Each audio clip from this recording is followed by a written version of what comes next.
quick as a flash.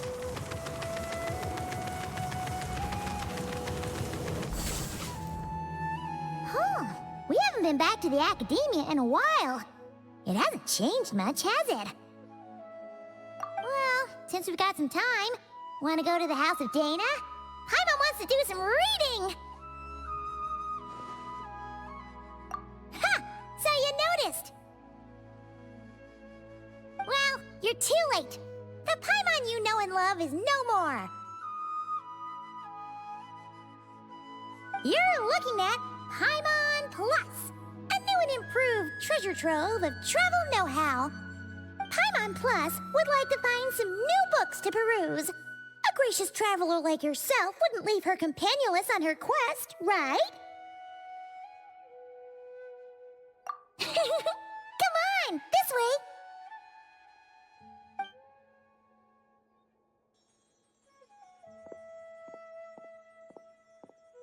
Oh, hey! It's Kale and Cyrus! Wonder what's going on. Let's go see! Well... You know what they say? Learning is a lifelong quest. Which means there's always another chance to read a book. But you never know when the next chance to reunite with an old friend will come along.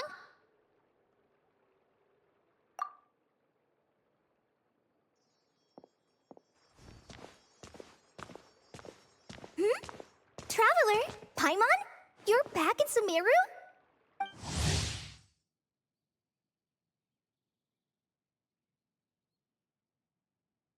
Oh, hello, you two.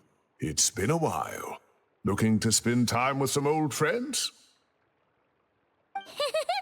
Yep. We saw some familiar faces, so we came to say hi. Ho ho! Excuse you, associating me with that woman. And if you're going to remember me that way, you should at least mention my tomato growing skills. So he's mad about the Zaha Hadid part and not the old man part? Well, Paimon's glad to see you in such good spirits, Cyrus. Must mean things are all good here in Sumeru. Ah, well, it's quite all right. I'm not the type to take offense at that kind of thing.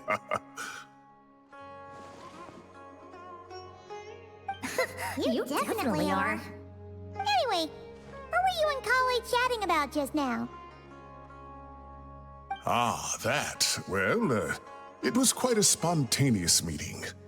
I was leaving the sage's office when I spotted Kale in conversation with a Mahamata, and it looked serious. I thought something bad might have happened, so I hurried over as soon as the conversation ended. But as it turns out, our Kale is moving up in the world. The academia even hired her as a consultant. Wow! That's incredible! Oh, it's nothing, really. Look at that, so humble. Takes after me, she does. Not at all. Not at all. No, wait.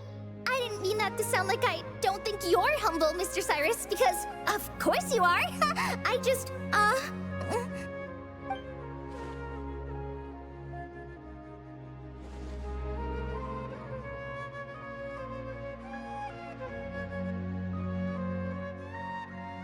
Oh, well, I wouldn't even call myself a consultant. I'm just helping out. Now that the new semester has started, a lot of students and scholars are doing fieldwork for their research. But it can be dangerous for those who don't have a lot of experience in the wild. So, the academia is planning to establish an agency that provides guidance on outdoor survival and rescue for people who need it. Oh, Paimon gets it! So, you're here to explain rainforest survival as a representative of the forest rangers. Yeah, pretty much. Of course, when it comes to tips on deciphering mechanisms or defeating monsters, that's for people who are far more senior than me to handle. And speaking of which, since we're short on manpower, the person in charge at the academia said we're still accepting newcomers. If you're interested, you're welcome to join and share your insights. Ah, seizing the moment. Well done, Kale. Recruiting someone as capable as the Traveler is a great idea. Oh, and just between the four of us, the Academia has set aside a generous amount of funding for this project.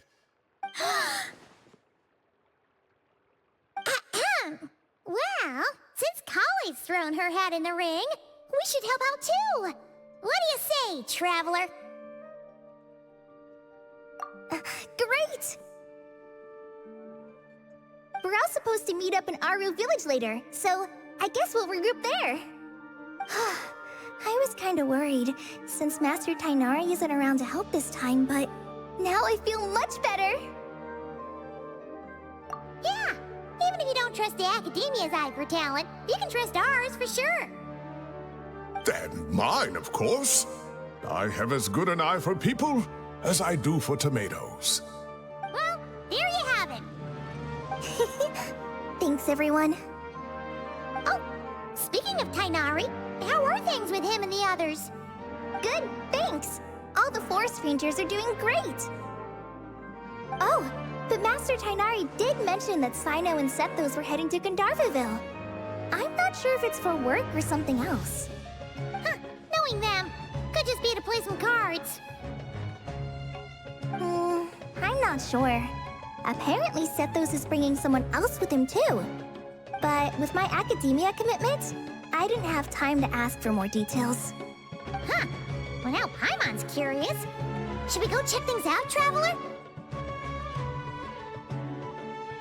That's true, and I'm sure they've missed you. Now that is how it should be between friends. Getting together to play cards or enjoy a meal. Yet here I am, stuck with Nephis, who only ever calls to talk about research. Well, I won't delay your reunion any longer. Until next time. Goodbye, Mr. Cyrus. Take care. All right, I should probably get going too. See you later, guys. Come find me in Aru Village when you're ready. Looking forward to seeing you shine, Kali.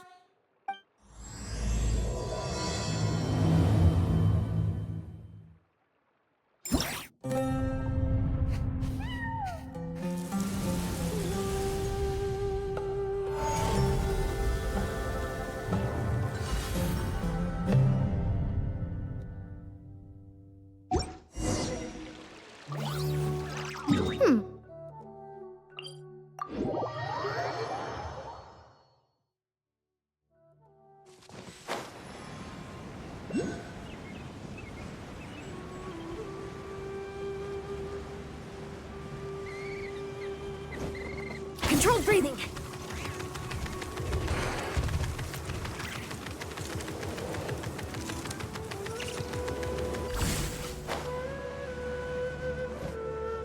Tainari's place. Tainari's place. Ah! Here it is!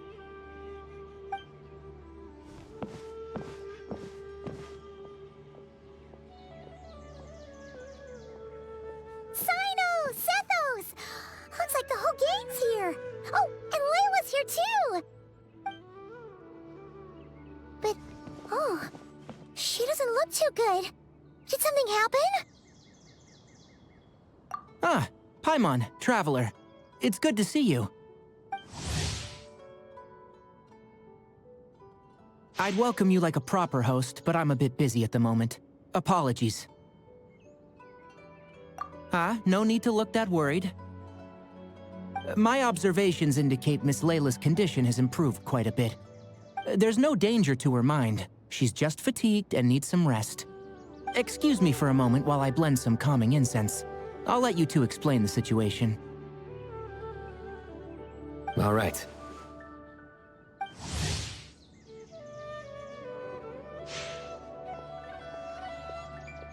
What happened was, Sethos and a few members of the Temple of Silence rescued Layla, who was out in the desert trapped in a state of delirium.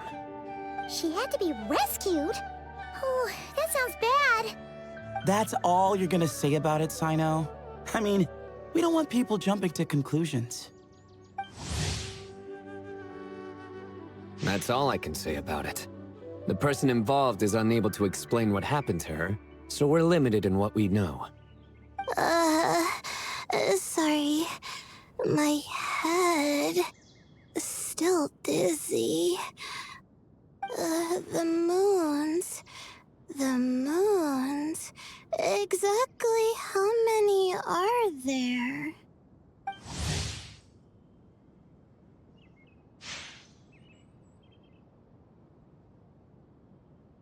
She's been repeating that phrase over and over again, but she can't seem to remember what happened to her.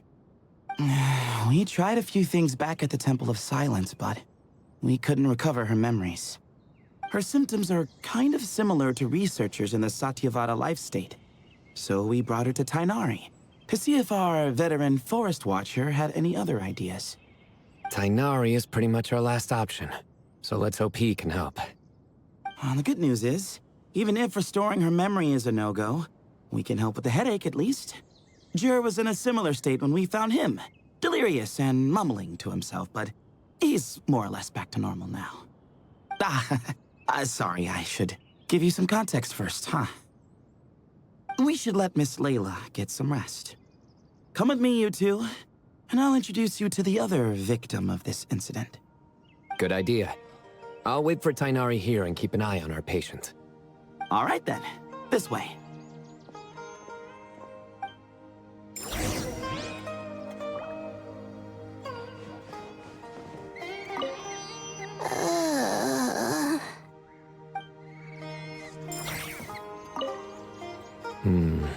Something strange is going on.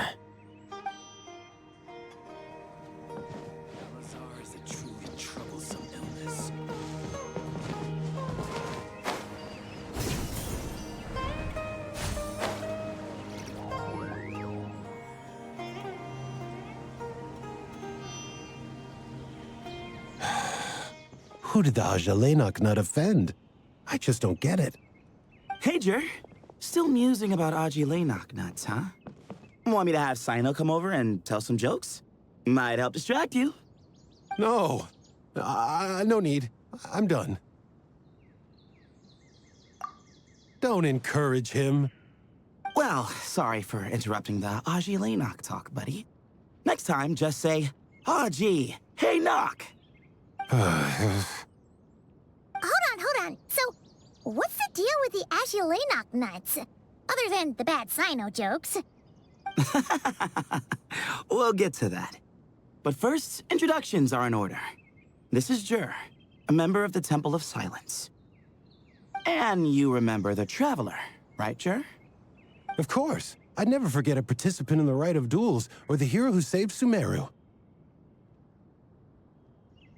Awesome. Could you go over what happened to you one more time, Jur? Our valiant hero is gonna help us get to the bottom of this. Might as well join since you're here, am I right? Just hear him out. You're gonna want to uncover this mystery once you do. I'd bet on it. Well, I was on an expedition in the desert not too long ago, when I got caught in some quicksand. Later, it became obvious it wasn't normal quicksand because instead of sinking to my death, I fell into an undiscovered ruin. In my panic, arms and legs flailing about, I suspect I touched some things I shouldn't have. Because in that brief moment, an enormous amount of information came surging into my mind. I would hesitate to even call it knowledge, because my brain had no capacity to process the information. To use an analogy, it would be like trying to stuff thousands of Ajalenok nuts into a small water skin without it bursting.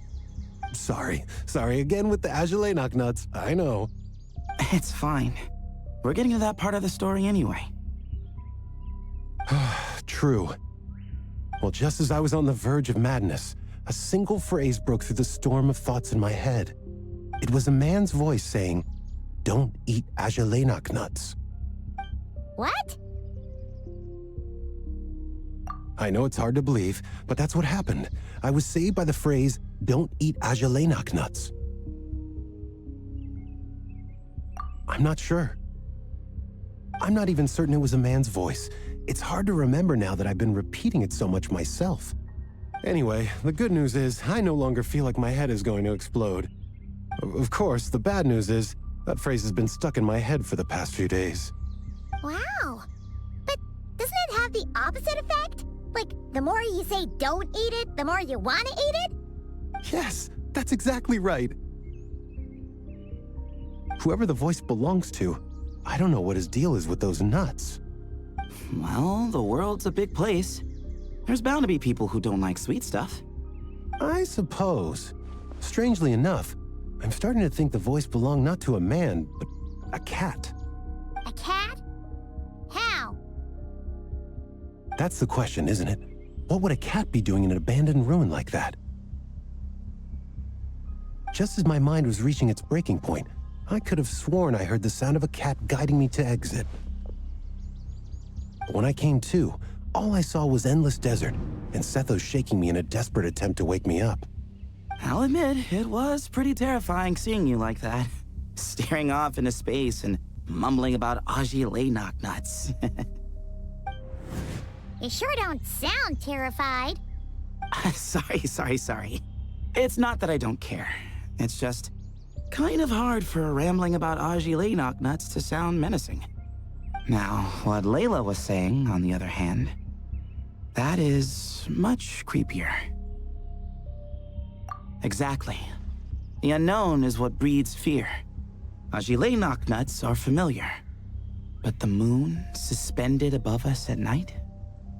That's about as foreign as it gets.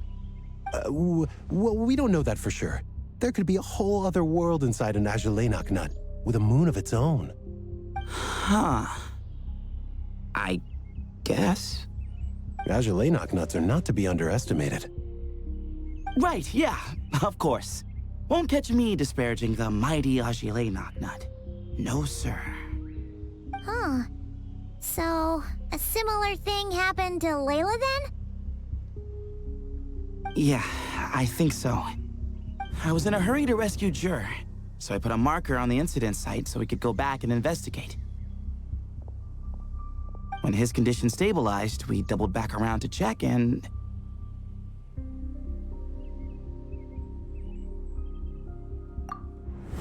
Exactly. Multiple victims with the same symptoms at the same location. It wasn't hard to conclude that something is seriously wrong with that place. So, after we got Layla out of there, I had the Temple of Silence put up a warning sign at the scene and send patrols to watch the area. Speaking of, Sino, Tainari, and I are going to head back there and investigate once Layla is stable. So, as per usual, you're here just in time. That's for sure. But there is another reason I want Sino and Tainari involved in this. Because the story doesn't end there. Right, Jer? Oh, yes. Where was I? The Ajilenok nuts butted in and I... Right. Yes, the cat. As I followed the cat noises, the voice said something else. So, there are those from Tula who still endure. I thought that was strange, of course, because, well, was the voice referring to me? Records of my ancestry are rather sparse, so I'm not sure if my bloodline even traces back to that place. That's right. The Temple of Silence's place of origin. And the home of Tainari's people. Plus, Hermanubis, who Sino and I both share a connection to, was one of the city's founders. As the temple's current leader, if something strange happens in the desert, it's my job to get to the bottom of it.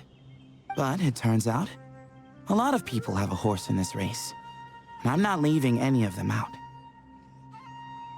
See? Knew you'd join. But yeah, that's all we know about Jur's situation. Tainari should be done on his end. Let's head back and check on Miss Layla.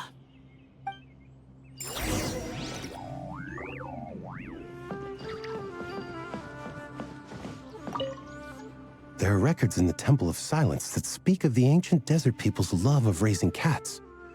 Perhaps I encountered some ancestral cat spirit, long since passed on.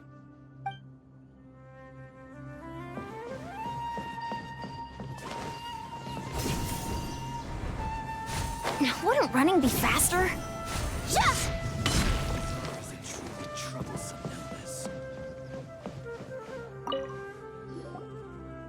How are you feeling? But don't speak if it's too taxing. It's fine. I'm much better now, thanks. I feel like I haven't slept in 2 days, so pretty much back to normal. Whoa. That's your normal? Traveler, Paimon, I thought I heard your voices earlier. Oh, and, I'm sorry. Huh? You don't have to apologize. He didn't do anything wrong. No, I just mean, I think I'm about to disappoint you. My head was kinda muddled earlier, but I still heard your conversation. I know you're trying to figure out what happened to me, and I want to help. But, I really don't remember anything. Does your head still hurt? No, I feel fine. The incense you made helped a lot. I'm still hearing those words in my head, but other than that, I'm okay. It's just, all I remember are those words. Everything else is a total blank. One moment I was heading to the stargazing point I'd calculated, and the next, I was on my back in the sand. The same phrase playing over and over again in my mind. How many moons are there in the sky? Sethos, did your friend Jur suffer from memory loss too? Not really. His memories are blurry, but there aren't huge gaps like this. He remembers touching something. Someone talking, a voice mentioning Tuletula, and hearing a cat lead him to the exit. A cat. Did you hear it too? Huh? Now that you mention it, I think so.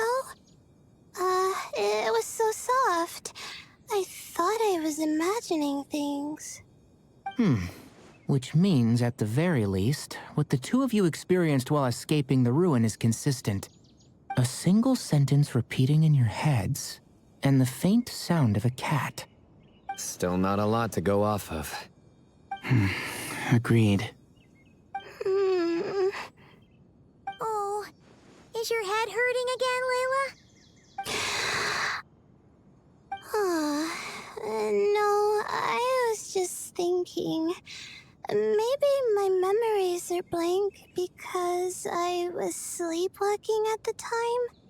Sometimes, my friends and classmates tell me about things I don't remember doing, or places I don't remember going. I don't talk about it a lot because, well, I don't even know how it happened. But I don't want my personal circumstances clouding your judgment. So I, just wanted to mention that. Ah, I see. Well, thank you for telling us. But I don't think we need to dwell on that for now. We're gonna check out the site of the incident for ourselves, so that should help us come to our own conclusions. Okay. Then could I come too? I have to know what happened to me back there. Sure, but on one condition. You need to be in tip-top shape before we head out. If your condition isn't stable enough before then, I'll have to figure out something else. Of course. No problem. Well, I'm more concerned about Tainari. You sure you'll be alright in the desert? You say that like I'll evaporate on first contact with sand or something. Call it curiosity. If this concerns my ancestors, I want to figure out what's going on. Anyway, as long as I take things slow when the sun's out, I should be fine with the right preparation. Besides, it's a good idea to have a doctor on hand in case of emergencies. So long as our doctor doesn't become the emergency. Well, if that happens, I suppose I'll just have to rely on the kindness of my entourage to haul me back home. All right, well, that all sounds good to me. Let's meet in 2 days like we agreed. Jer and I are gonna head back to the Temple of Silence to do some research in the meantime. See you in a couple days. Sounds good.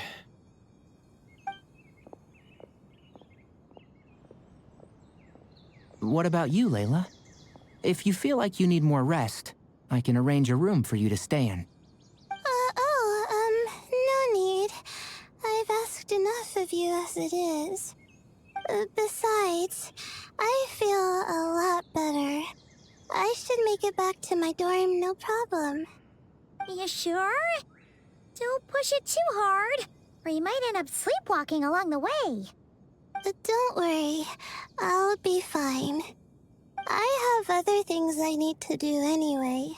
Like letting my advisor and classmates know that I'm fine.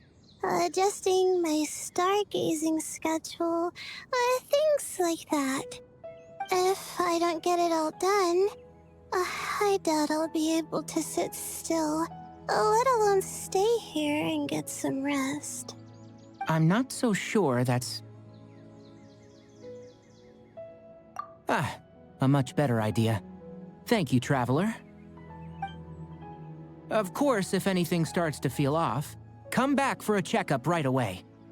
You'd better listen to him, Layla, or he'll feed you tasteless slop as a punishment. Punishment? You're the one who caught a cold. You're supposed to eat light when that happens. Besides, with your nose stuffed up like that, you couldn't taste anything to begin with. Huh. Is that so? And here I thought it was an intestinal issue. Should have seen that coming. You're off the clock, so now it's time for puns, huh? Oh, brother, not this again. Don't worry, Paimon. I understand. If you want me to stop, then Then? you'll have to call a plumber. Tell them someone's gotta pipe down. This is getting more insufferable by the second. Put a sock in it already, please.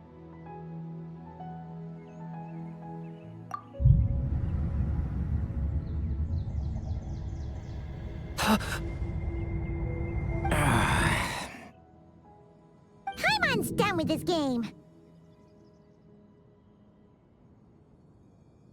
You win, okay? Let's just get out of here. Please. All right, you stay safe. I'll try to stay sane.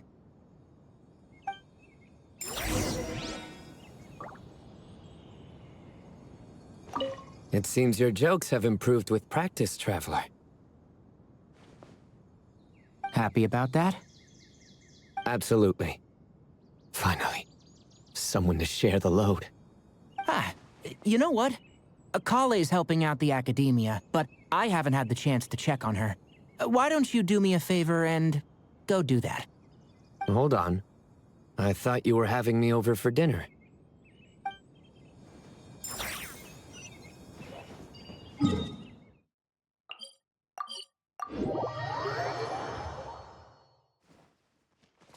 Faster, stronger!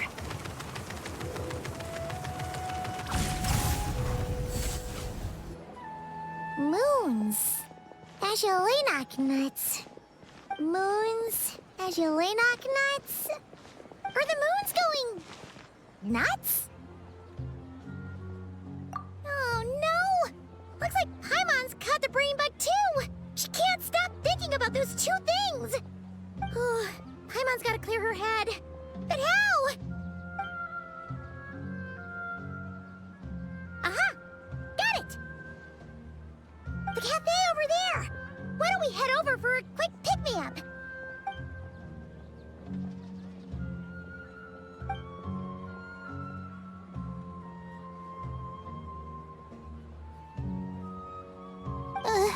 Sorry. I feel kinda tired all of a sudden. Wait! Is it because of all Paimon's muttering just now? Oh, sorry. The coffee will be Paimon's treat, okay? Hey! You make it sound like Paimon's stingy or something! Well, she'll just have to show you her true colors. Yeah! Starting now! You sit tight and take care of Layla, Traveler. Paimon's gonna get us some snacks and coffee. Be right back. Don't go anywhere in the meantime.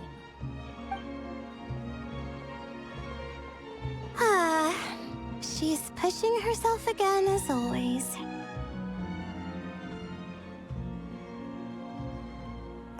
Saw right through me, huh? I apologize for the sudden emergence, but I didn't have any other options. Well, that's true.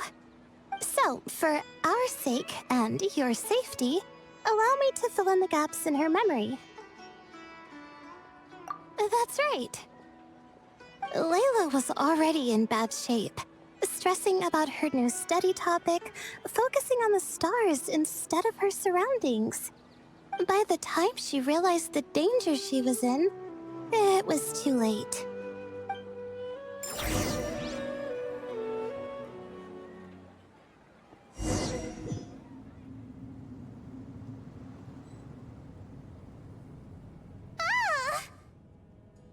Quicksand near the ideal viewing spot? Wasn't expecting that. Looks like Layla's been under a lot of pressure lately. She hasn't been paying attention to her surroundings. But why would quicksand lead to a place like this? Well, all in all, looks like a common desert ruin. Guess there's nothing to do but try to find a way out. Oh, Layla, what have you gotten yourself into this time?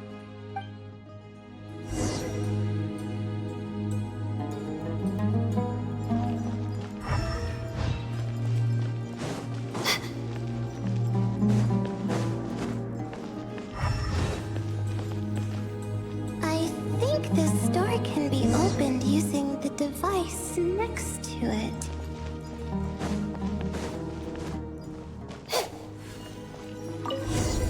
Just like I thought. Ugh, what was that? My head. It hurts. Is Layla waking up? No, that's not it.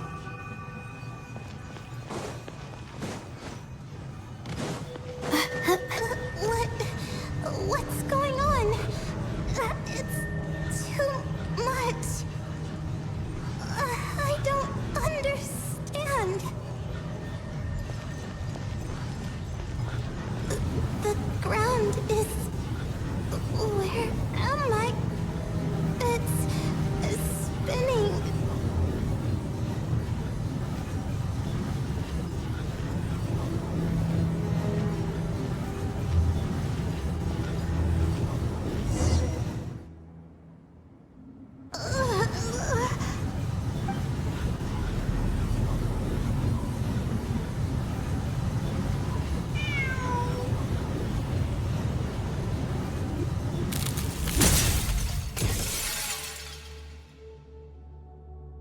How many moons are there in the sky? How many moons are there in the sky? Okay, information isn't rushing into my brain anymore. That's good. How many moons are there in the sky? My head hurts, but there are no more dark spots in my vision, and I can see in front of me. Still... How many moons are there in the sky? What's going on? The same thought keeps popping into my head. What does it mean? How many moons are there in the sky? Isn't there just one? A cat? I think there was one earlier, too.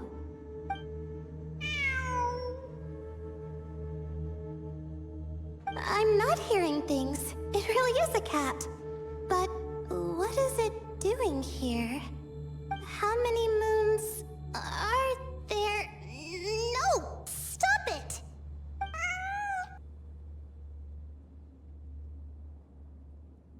Does it want me to follow its cries? Well, it's not like I've got other options. Come on, Layla. You can do this.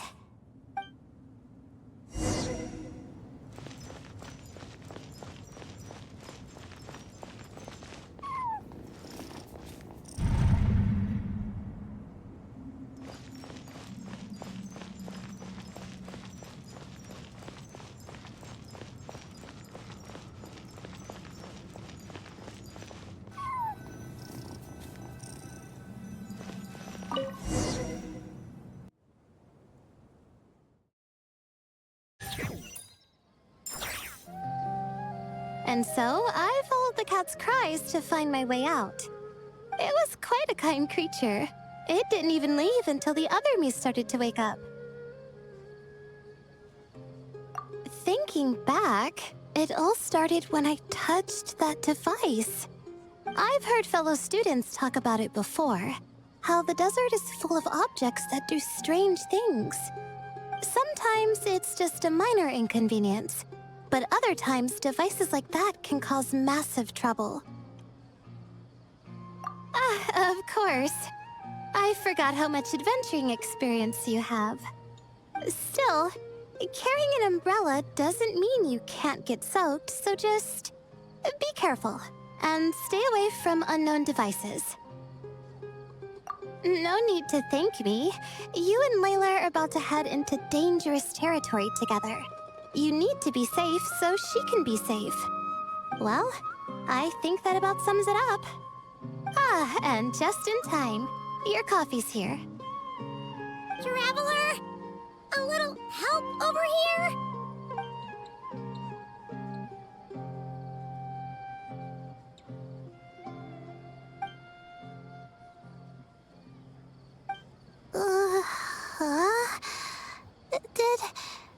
Did I fall asleep? Wow! Paimon didn't even know she had such an impressive skill. Ha! Does that mean since Paimon bought this coffee, it would just make you sleepier? A beverage that puts people to sleep.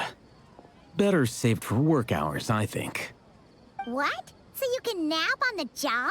Who does that? Huh? Oh.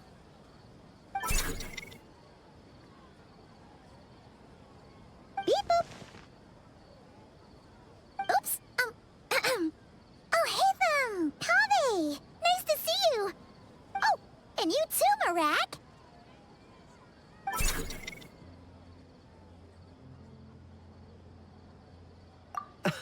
Sorry.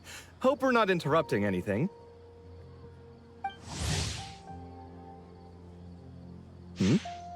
Miss Layla, you don't look so good. Is everything all right? Oh, I'm fine. I was sleeping just now, so I'm still a bit... Ah, I see. And we woke you, didn't we? I'm sorry. We shouldn't have been so loud. No, you didn't.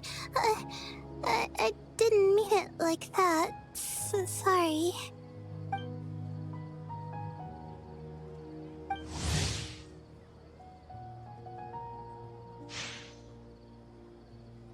Wait, where are you going? You just got here. I'm going to do what I came here to do. Which is? Buy coffee beans.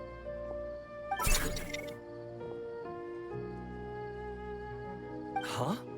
You're going too? Marak! Fine. Run off with him. See if I care. Well, looks like I get you to myself.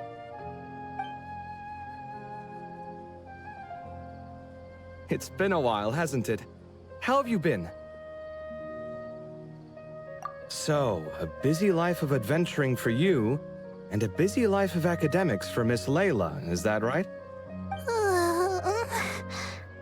Oh, is something wrong?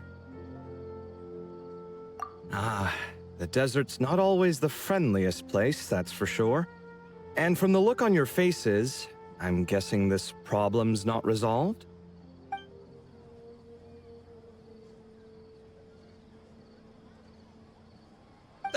Don't force yourself to talk about it, of course. But I've worked on several projects in the desert before, so if there's anything I can do to help, just say the word. No, I don't have anything to hide. It's just complicated, so explaining might take time. Ah, well, lucky for us, I've got that in spades. Yes, you have been quite sedentary recently. Excuse me? I've been going about work as normal, thank you. And, might I add, you do way less work than me. I do the amount of work that is required of me. Ah, yes. You and your stellar work ethic. The stuff of legends. Oh, now look what you've done. I've lost my train of thought. Where were we? The problem in the desert. Wait, you were listening earlier? Oh, we're giving the silent treatment now? Mature, very mature. Continue, Miss Layla. I'm curious as to how this incident unfolded. What did I tell you? This one doesn't have enough to do. Alright. Well...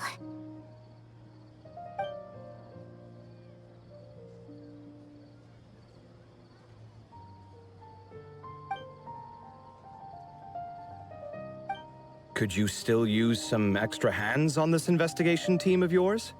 Huh? You want to join, Mr. Kave? That's right. I think my experience studying desert mausoleums could be of some use here. While Hatham's expertise in ancient languages could be helpful too. Besides, I consider you all to be my friends, and friends are supposed to help each other out. Wait, I'm involved in this now? Oh, please, I know you. Half the battle was over the minute you said you were curious. We couldn't stop you from joining if we tried. Well, you've got me there. Besides...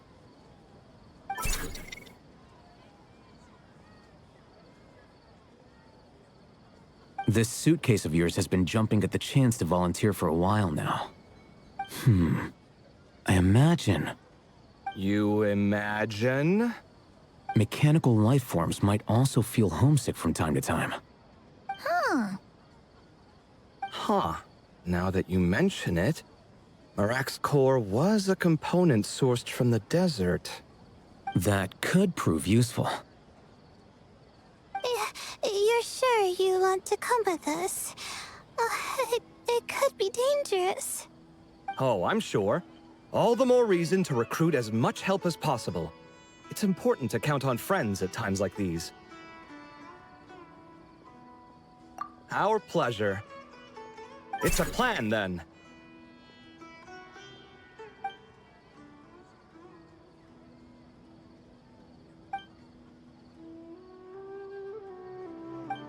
All right, we'll head back to our place to get ready.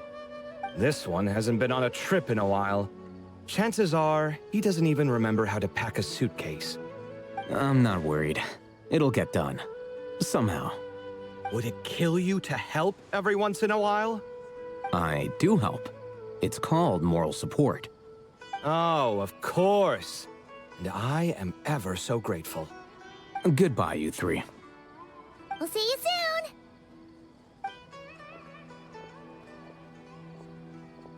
Oh, and Kave, your coffee beans! You were too busy glaring at all Hatham, you almost forgot them!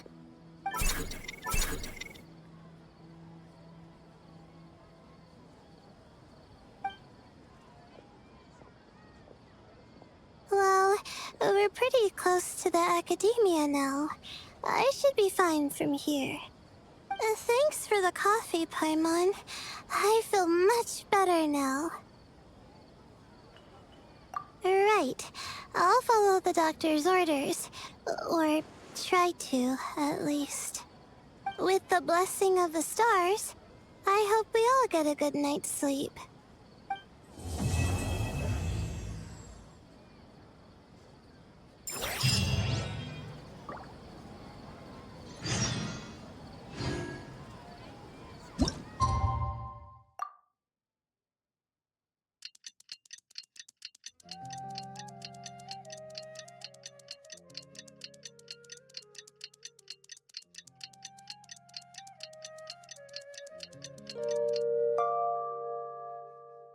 If you press a leaf between dry sheets of paper, you can make an attractive and handy bookmark.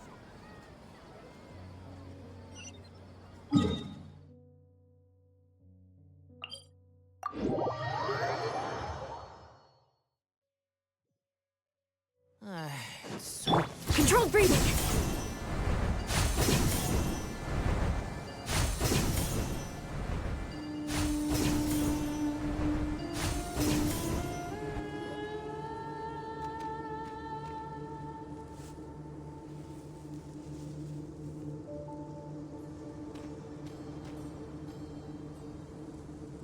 Looking at the map, we should be getting close. Speaking of which, the closer we get, the more Paimon's heart feels like it's beating out of her chest.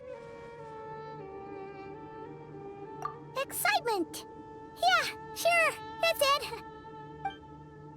Oh look, it's Tainari and the others. Everyone's here bright and early. Yeah, the desert's a pretty harsh environment. Better to travel at night and beat the heat. Hey everyone, we're here! Ah, right on time. You don't need to worry about me. It's not too hot yet, and I'm properly hydrated. All right, we're just waiting on the 2 people Miss Layla mentioned, and then we'll be set. He's staying behind. If we don't make it back after a certain time, he'll be in charge of rescue operations. You can count on me. Nice! You thought of everything! Oh, and Cyrus said he'll be in Aru Village, so he's also available if we need help. Haha! Amazing! Having people to watch our back is making Paimon a lot less nervous. Yeah, I did. After hearing about what happened, my advisor gave me some time off to rest. So, my studies are on hold for now. Then, does your advisor know you're back in the desert to investigate? Yes, but I was only allowed to come after I mentioned that General Mahamatra would be there too. Quite the reputation you've got there, Sino. Something wrong? You haven't said a word this whole time. Are you in a bad mood or something? No. Being skilled with words also means being a good listener. I'm just reflecting on what you're saying. Oh, Hatham! Kaveh! Ha! Over here! Darn it. I was just setting up a brilliant... Yeah. I'm sure you'll find another chance. The important thing is, our scribe and our renowned architect are here at last. High praise. But wait, why am I renowned and not him? He's just as famous as Sino, Dia, or Nilu. That just means your level of fame is even greater. How could a lowly scribe hold a candle to you? Lowly scribe? Please. All those strings you pulled to get those new books from the House of Dana? What do you call that? Borrowing. Anyone with an employee ID can do it. Uh-huh, yeah. The House of Dana bends over backwards for just anyone, does it? Send a report to Lesser Lord Kusanali then. Let her know someone at the Academia is abusing their position. Hey! I never said abusing. Impressive verbal sparring, as always.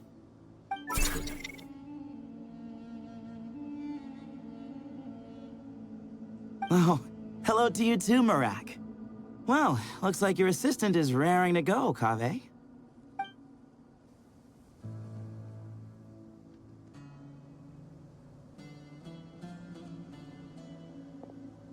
So, I say we get this show on the road. No sense delaying the inevitable. No need. We're in this together, remember? Sure. This is the entrance, yeah? Yes. Perfect. Then, if we're all set, let's get moving.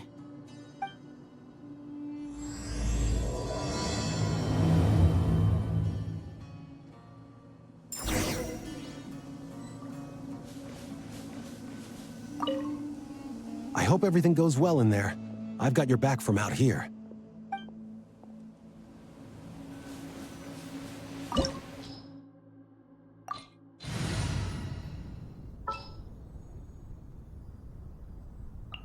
Just sharpen my spear.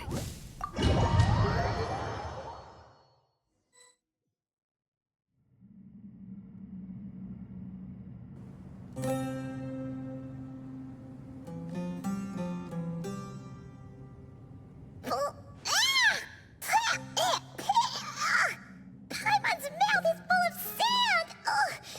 So that's what falling into quicksand feels like? If this was quicksand, we would have struggled to breathe. No. I think this was regular sand, and we didn't sink into it. We fell through it. Into this place. Agreed. In other words, sounds like a you problem, Paimon. Ha ha, very funny. No, wait, Paimon's the only one. Ha! See? What? I'm the only one with sand in my shoes? Yeah, right.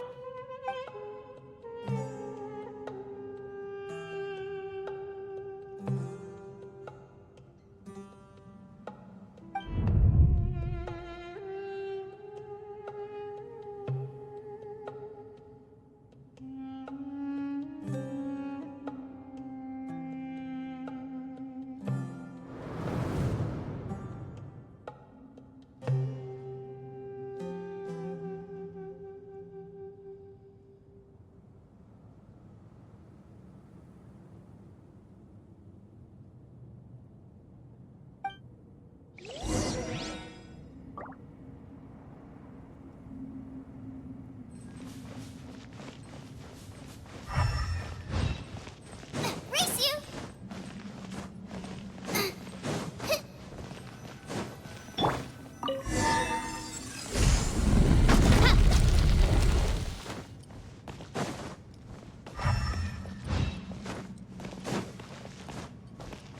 Whoa! There are monsters here?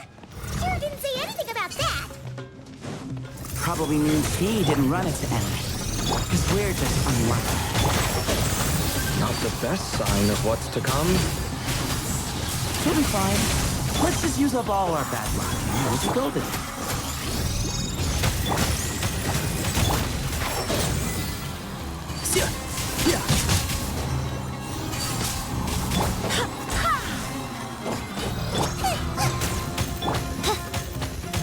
By royal decree. Forest blood! Can't see? I hear everything. Eat this! As you wish. Barbados, guide us.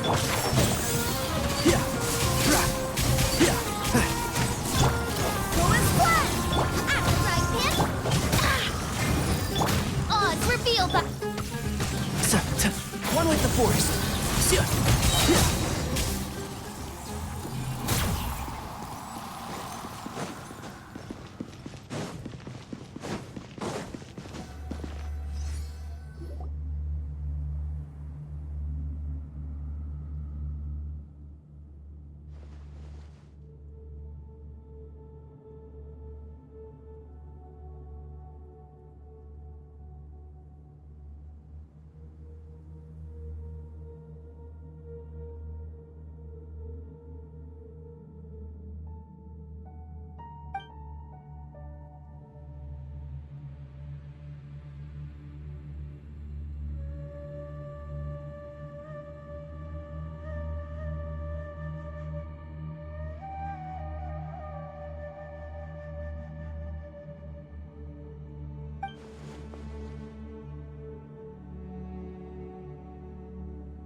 Well, that goes without saying. Fair point. There's just one problem, though. The only way forward is through that door. Ooh! Is it time to hunt for her key? Paimon loves this part. Don't worry. With our adventuring experience, we'll find it no problem. Let's get searching!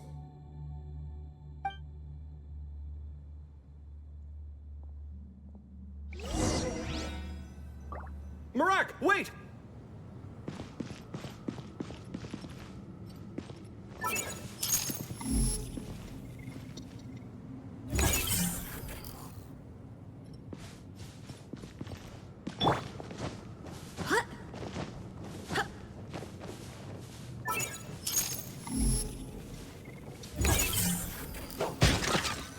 Marak seems interested in these jars. Ghost. Marak, this isn't really your old home, is it?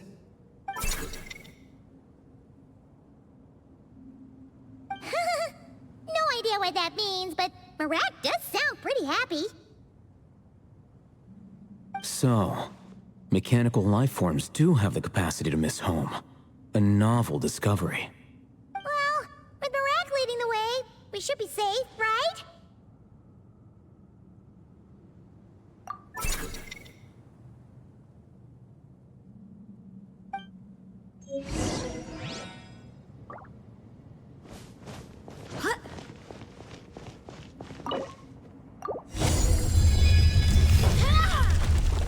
Good thing you decided to join, Kaveh. Otherwise, our investigation would have ended at that door. It was nothing that I did. You should thank Marak instead.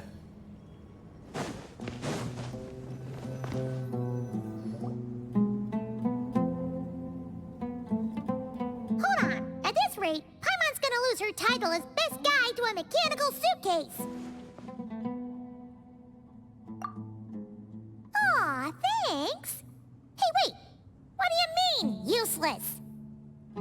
Well, no weird mental symptoms so far. I'll take that as a win. That said...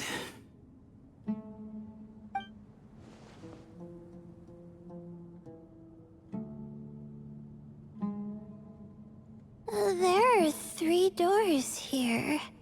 So, we split up. Divide and conquer. Otherwise, this whole thing is in ruins. No pun intended on that last part. I swear. Yeah, that might be our best option. Good idea. And the minute things go south, we go back the way we came. Ooh, this is getting exciting! So, who's teaming up with who? Paimon calls dibs on the Traveler!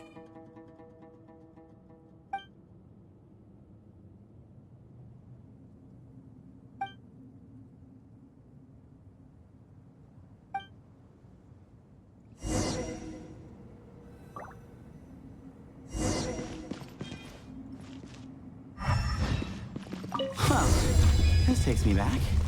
The last time we were in the desert together, the 2 of you came all the way out here to gang up on me. Oh? Sounds like someone's holding a grudge. Just what I like to hear. If you're still hung up on that last one, just name the time and place. And we'll have ourselves another thrilling... duel. Huh. What's with the awkward pause? Were you expecting me to stop you from saying something stupid? You two can have 1,000 duels for all I care, after we're done here. For now, focus on the task at hand.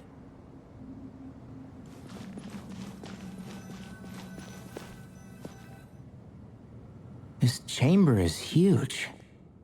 I can't even imagine what it's used for. Oh. What's wrong? I seem to have stepped on some kind of stone slab. Huh.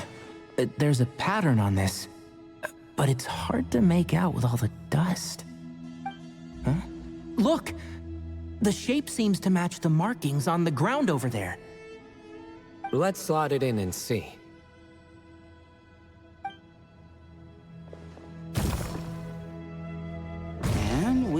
have a match. Looks like we need to find the other 3 broken slabs. Let's search the area, but be careful where you step.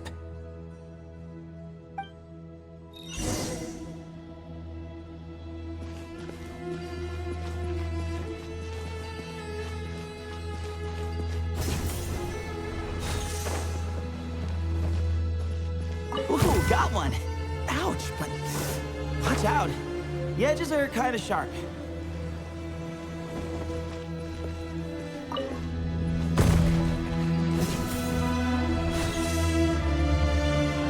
Got the 3rd piece.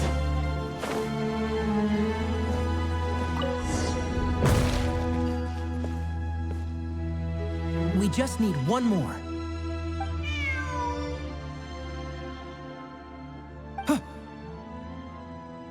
Look, a cat. Could it be the same one Jer mentioned? I don't think we need to worry about startling him. He doesn't seem afraid of people. Yeah. If anything, it seems like he wants us to follow.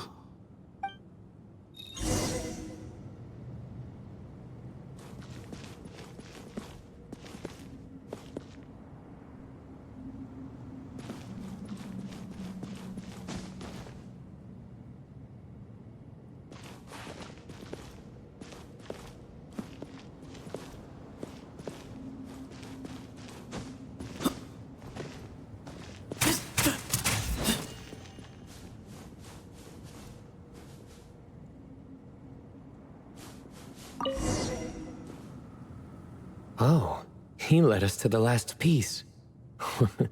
Who's a good kitty? I never thought I'd hear you say something like that. You've clearly never heard how the professor talks to his tomatoes, then.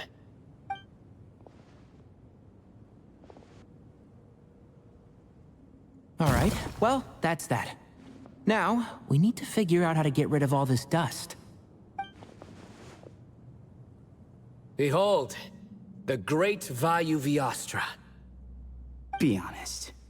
You've been waiting to say that for how long now? Just activate the mechanism.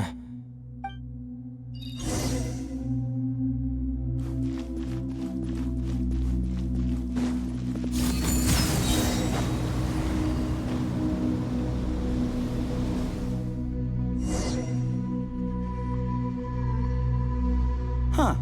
It worked. It's a picture of... 3 Hermanubises? That can't be right. The ears aren't vertical. Oh, true. And the lugs fall short. My hat is much better looking.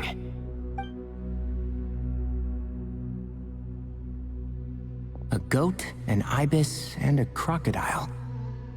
Oh, wow. Our botanist knows more than just plants. Riveting observation. I was just thinking. These 3 figures look a lot like the 7 pillars of King Deshret. That's right. These are our colleagues. Our what now? You sure about that? Just kidding. But what I meant by that is, these were Hermanubis' colleagues back then. The middle one is the Goat King Hereshef, Minister of Ministers, the god Amun's most trusted chancellor. Records say he was the deputy king of the Desert Sands, chief among the 7 pillars. Someone even more impressive than Hermanubis? I wonder if that ever got his goat. Sorry, couldn't resist.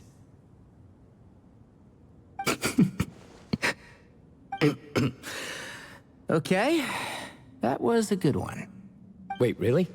I've got so much more where that came from. Where were we? This is Sobek, the Crocodile King, captain of captains. As the name suggests, he was a valiant commander and had dominion over all weapons of war. And finally, this is the Ibis King Thoth, scribe of scribes. Your memory's pretty impressive. I bet you're almost as good as me at memorizing cards. A scribe? Did he manage archives then? Like Al-Haytham? Wait, that's all Alhaitham does? I never knew being an academia scribe was such a cushy job. Well, that's how his friend put it, anyway. But it does seem like he has a lot of free time. Well, I don't know much about the academia, but I'm sure the Ibis King had more responsibilities than that. The temple's records say he represented the wisest aspects of King Deshret, inventing the desert script and arcane arts at his king's command. He must have been quite the impressive man, then. Or creature, depending on how you look at it. Still, why are these three the only ones represented here? What about the other pillars of King Deshret? Maybe because the three of them were extra close? Huh. Kinda like us. Oh yeah! Maybe we should have someone inscribe us on a commemorative stone slab, too. Or we could just take a picture. It would serve the same purpose. Anyway, no more distractions. Huh. Doesn't it look like there's writing carved into the corner? Huh. There is. And it's in the ancient desert script, too. Looks like the Ibis King left you some homework. Give me a sec. I'll try and translate it. The ministers are unvirtuous. The scribes, unwise. The captains, unworthy. My end is not humanity's end. Hereby bestow upon you all the far side of eternity. Wait, so they went to Aru? It doesn't sound like it was their idea. The far side of eternity is said to be the final land of dreams for all desert dwellers. But if such a place did exist, wouldn't it also be an inescapable prison? Yes, and based on the writing here, it's clear King Deshret wasn't pleased with these three. This gift he bestowed upon them seems more like a punishment. Such is the power of a king, I suppose. Which means the goat's the one who got in the end. Huh. Yep, not as good the second time. What? Impossible. Well, looks like that's all we can learn here. Should we keep going? Yes, no time to waste.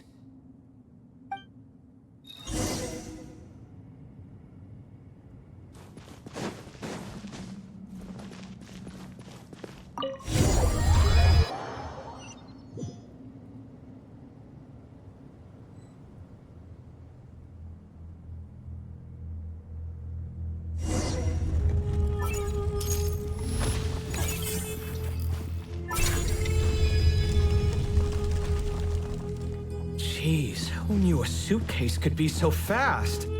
Marak is nothing like this when it comes to housework. Hey, wait up! A scout's job is to take the lead. Just let Marak figure it out. Easy for you to say. I'll be the one doing the repairs if something happens. Why don't you go scout ahead then? When I think of a comeback, I'll let you know. Oh, Marak stopped. What is it? Found something? Looks like something covered in sand. Let's get it out then. Come on. Oh, it's a stone slab. Good job, Marak.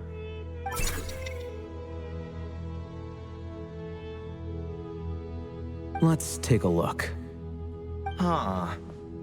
Looks like this part of the picture goes over there?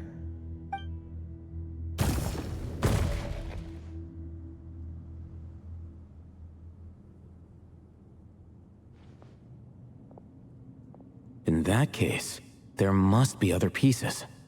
All right, and let's look around. Hey! Why are you sitting down? I thought Marak was helping. Oh, so you do know what that word means. Great. Are we supposed to just sit back while Marak does all the work? No, I doubt you could do that. Exactly. But I can. You?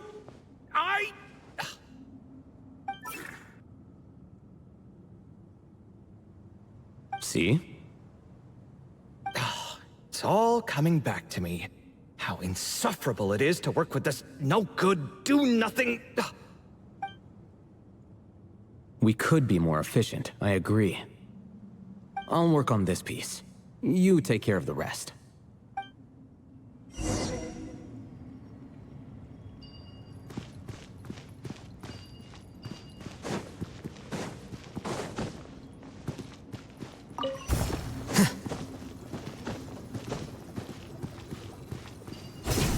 Found one!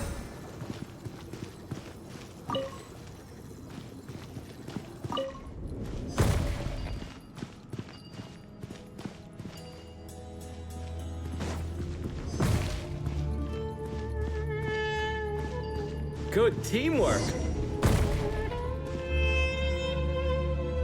Looks like we found them all. The pieces fit together like a glove.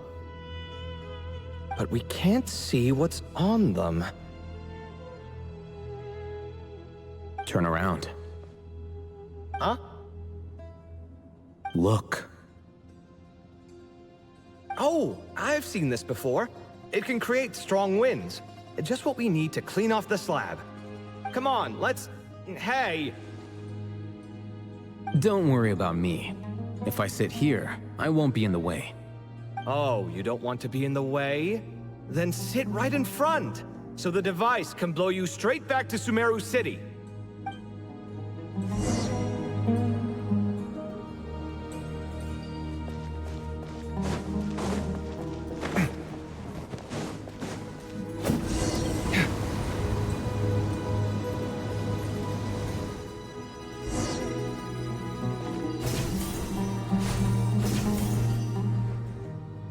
Done. Huh. That's one big cat. And there's a shattered crown. I think it's depicting some kind of story. Look, there's writing too. The Ibis King answered the young noble, granting him the wisdom he sought. But the fragile crown was shattered by lies in the end. Here I leave the name, Gudars. Gudars? I've seen that name in a history book before. He was a young noble who sought to save his realm, and a king who once united the desert. That's right. Although his methods were rather shameful. During his long reign, he betrayed his family and the nobles who supported him, only realizing the error of his ways after his enemies left him nowhere to turn. But by then, it was too late.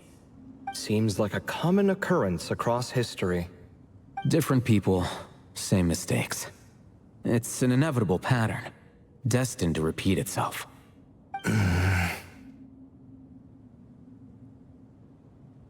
The writing mentions the Ibis King, but a cat is depicted here. Does that mean... So far, what's depicted on the slab seems true to history. In which case, this cat is either a proxy for the Ibis King or a manifestation of said king himself. Exaggeration is a common method ancient records use to highlight a being of higher status. And as we know, Layla and Jur both heard the sound of a cat while escaping the ruin. You're saying the Ibis King, one of the legendary 7 pillars of King Deshret, is here, still helping those in need? I'm saying we can't rule it out.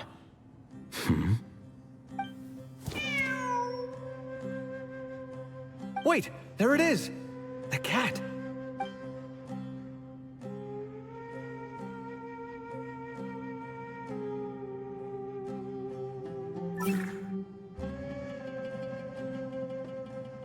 Ah!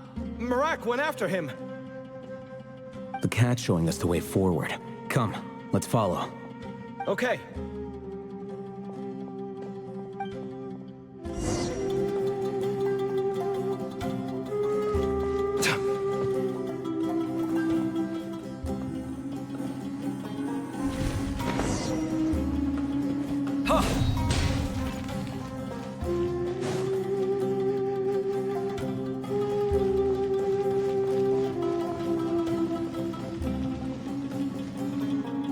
Huh. The cat's gone. Yes, but look where he led us. Oh. Another slab. It looks similar to the last one.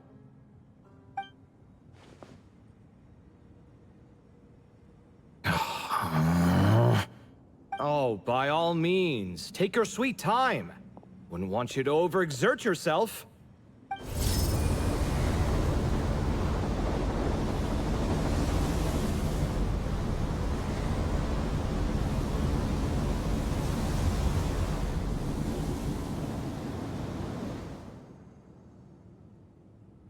Huh.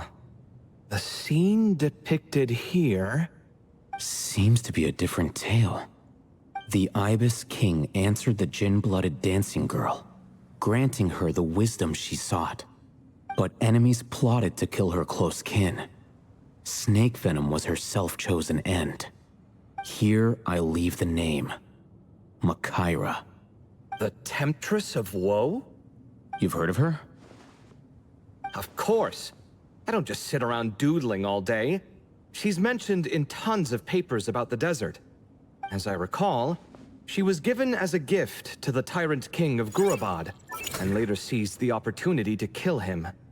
After getting her vengeance, she reigned as queen for many years, until her enemies attempted a coup, and she took her own life.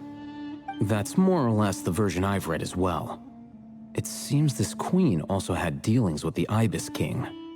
Yeah, I'm starting to find this whole granting wisdom business a bit concerning. I mean, considering how Gudar's and Makaira ended up, it might not have been a good thing. But, at the same time, if the cat guiding us is linked to the Ibis King, then he doesn't seem like a villain either. People are complicated. And the same is true of the servants of the gods, no matter their wisdom or power. Let's reserve judgment for now, and keep moving.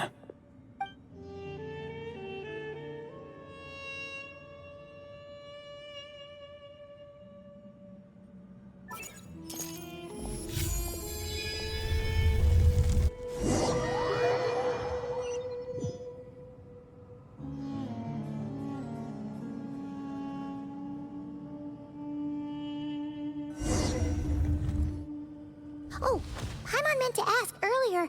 Have your memories come back, Layla? No, sorry. To be honest, nothing about this experience feels familiar. Besides, my focus is the stars, so I don't spend a lot of time exploring ancient ruins. Guess that makes us the senior researchers in this scenario.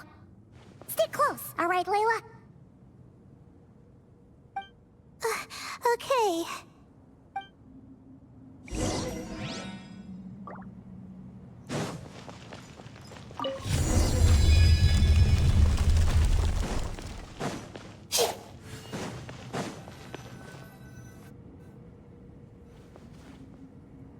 Wow.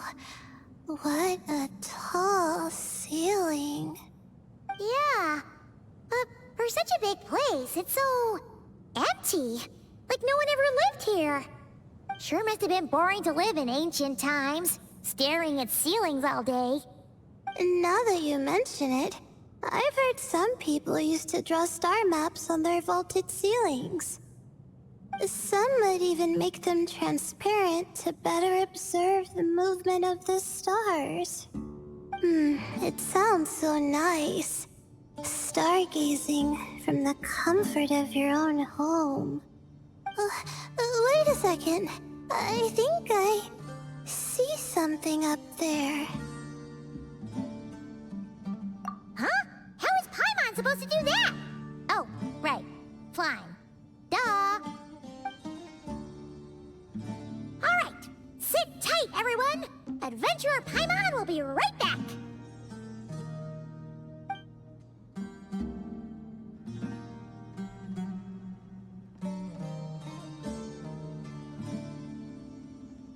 Okay, so, there's nothing super special up there.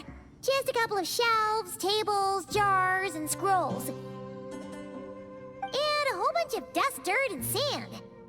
You really want to search through all that stuff? Well, when you put it that way... Come on then, let's see what we've got.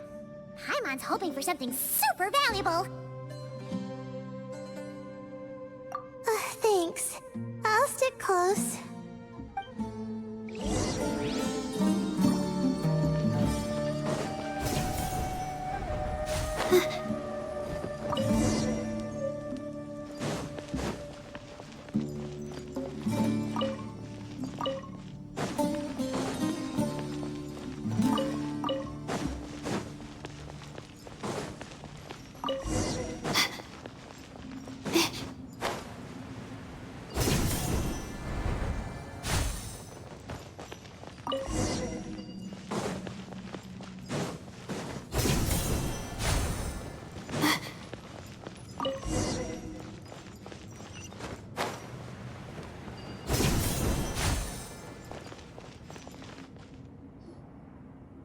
I think that's everything.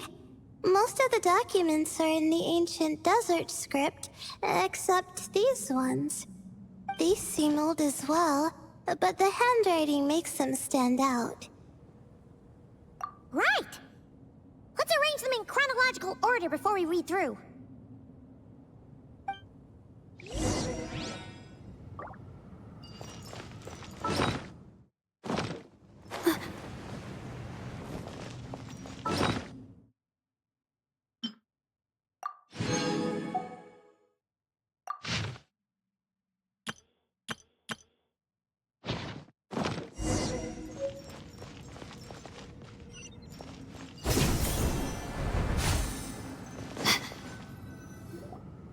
Okay, now let's take a look.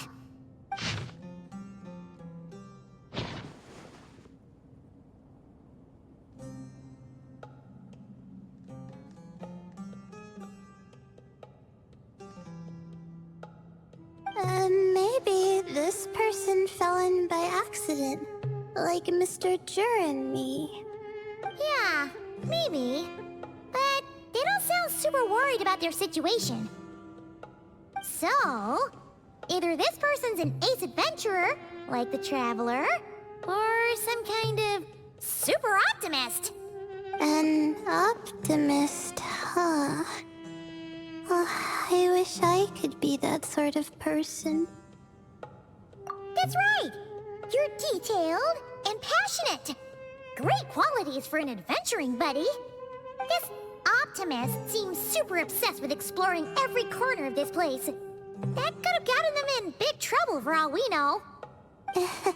Well, I appreciate the compliment. It's almost magical how words like that can make you feel like you can do anything. I only wish that magic could last a little longer. Until I figure out my new study topic, at least.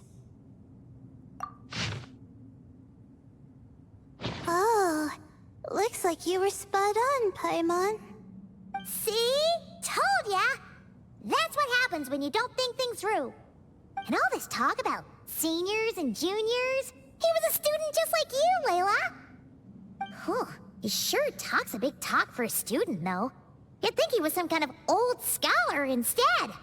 Huh. What is it? Did Paimon say something wrong? No, not at all.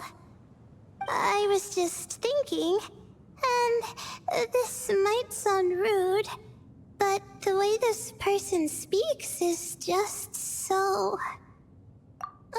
you notice too. I mean, it's good that he helped treat his companion's wound, but it didn't seem like it was out of kindness. More like he was looking out for his own self-interest, or thought he could get something out of it. I don't know. Maybe I'm reading too much into it. Yeah. If you're both in this dangerous situation together, wouldn't you mention them at least once? If it were Paimon, she would write down the name of every single person she was with. no one would be able to get away!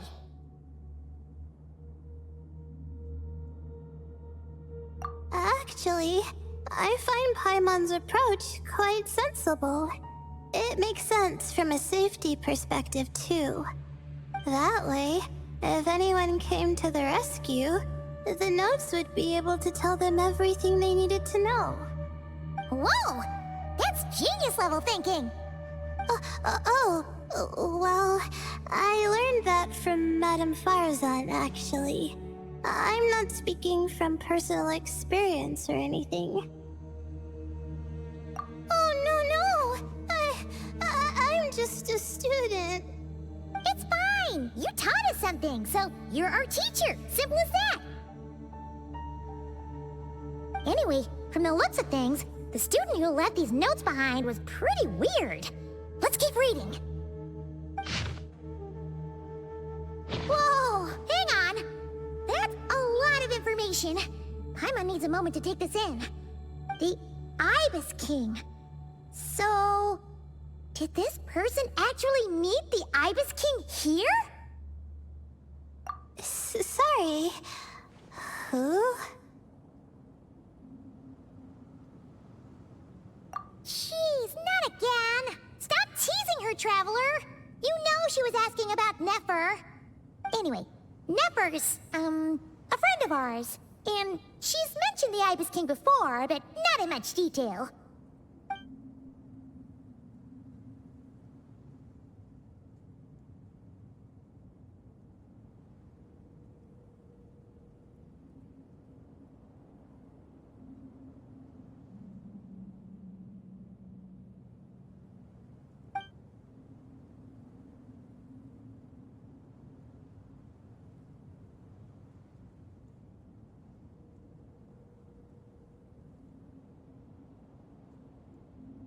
Oh, I see. Well, that's not too surprising. Most people in Sumeru know about King Deshret, and most in the academia have at least some knowledge on the 7 pillars. Legend has it, King Deshret ruled the desert at the head of several wise retainers, guiding their people to pursue the limits of wisdom. He also left behind treasures for future generations, which continue to be relevant in nearly every research discipline. Now, this message indicates this student and his senior were rescued by the Ibis King. But to think it's possible to meet him in a place like this...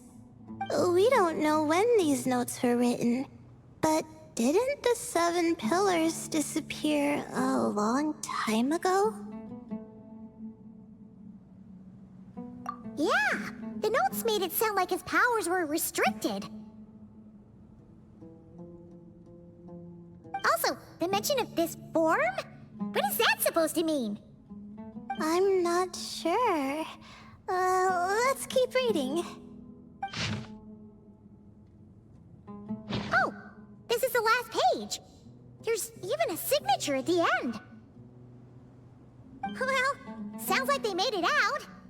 Guess it was a happy ending after all. Wait, but it says, the Ibis King cannot be trusted. Huh. Our friend said something similar, that the Ibis King was a liar. And the notes did make it seem like something wasn't quite right with him. Maybe he wasn't one of the 7 pillars at all, but some kind of con artist. Great, Ibis King! If you heard that, Paimon didn't mean it! Please forgive her! Don't trap us here! I think Paimon raises a good point. Let's keep our guard up just in case. Alright, I think that's all the clues around here. How about we... Oh! It's Marak! That means Kaveh and the others should be around here, right? Hello? Anyone up there? Can you hear us? Yeah, we can! You know, sound travels just fine in an empty chamber like this. You don't have to shout. Of course, if you're shouting to express your excitement at being reunited, by all means, pretend I never said anything. Yelling like this is kinda exhausting. Come on, let's head back down.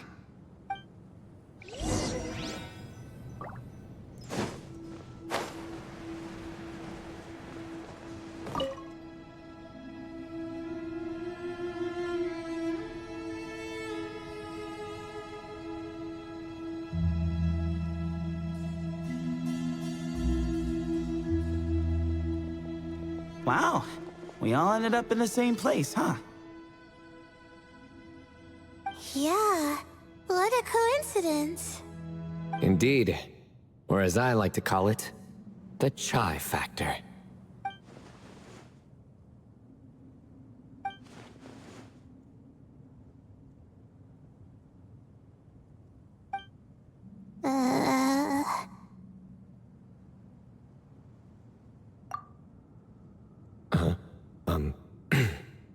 No reply? Just say it. All right. Because it's spice to sweet brew again. Oh, hey, that's a new version. Oh, wait, what? You've never heard that one?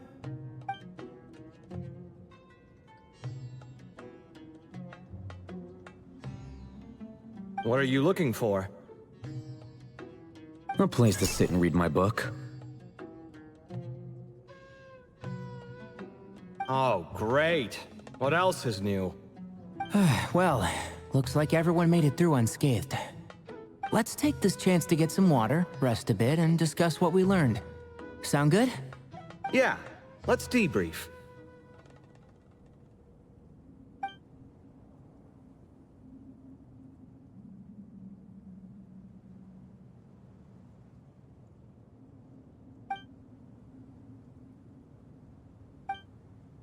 Okay, so we all learned a lot, but it feels like we ended up with even more questions.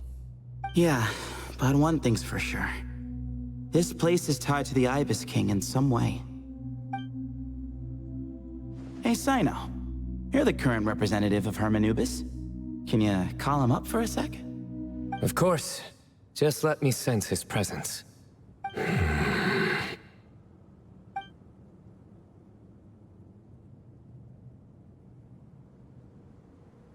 Just kidding. I can't sense him at all.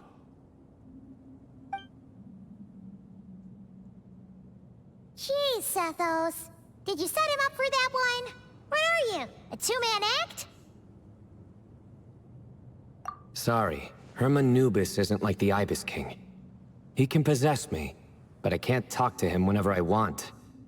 Oh, truly? Does that mean he's gone? Oh, I would have liked to reminisce about old times with him. Ah, the cat! It speaks! Ugh, of course it speaks. In fact, it is not an it at all. You do me a great offense. My apologies. Esteemed cats, sir?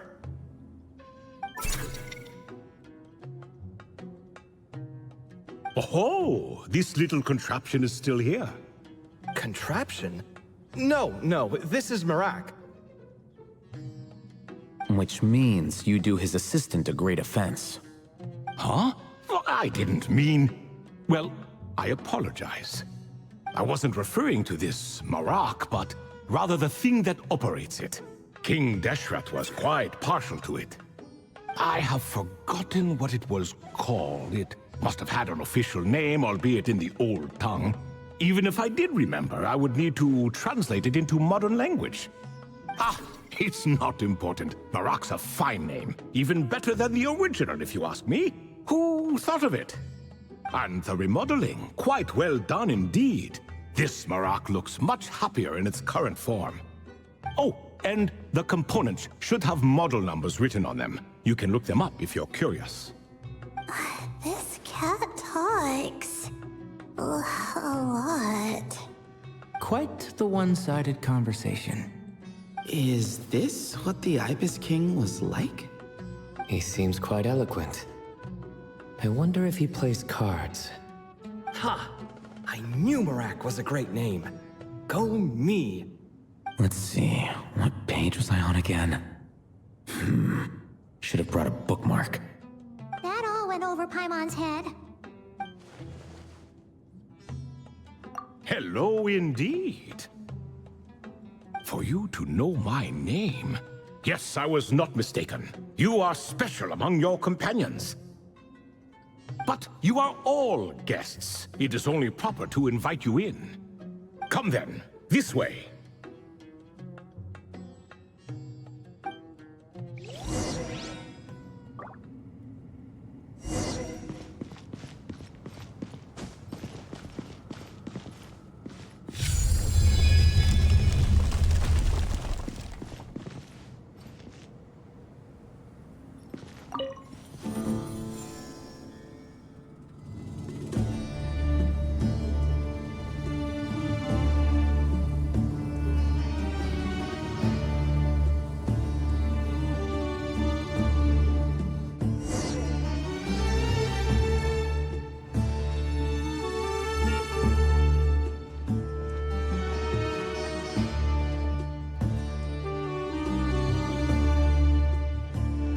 Welcome to my humble abode.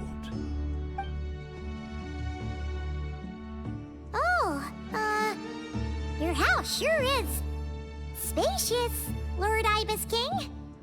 I fear it's not quite what it used to be. In fact, it has long ceased to be my home at all. It belongs to the descendants of the cats I once raised. Such adorable creatures, aren't they? Take the one I'm borrowing here, for instance.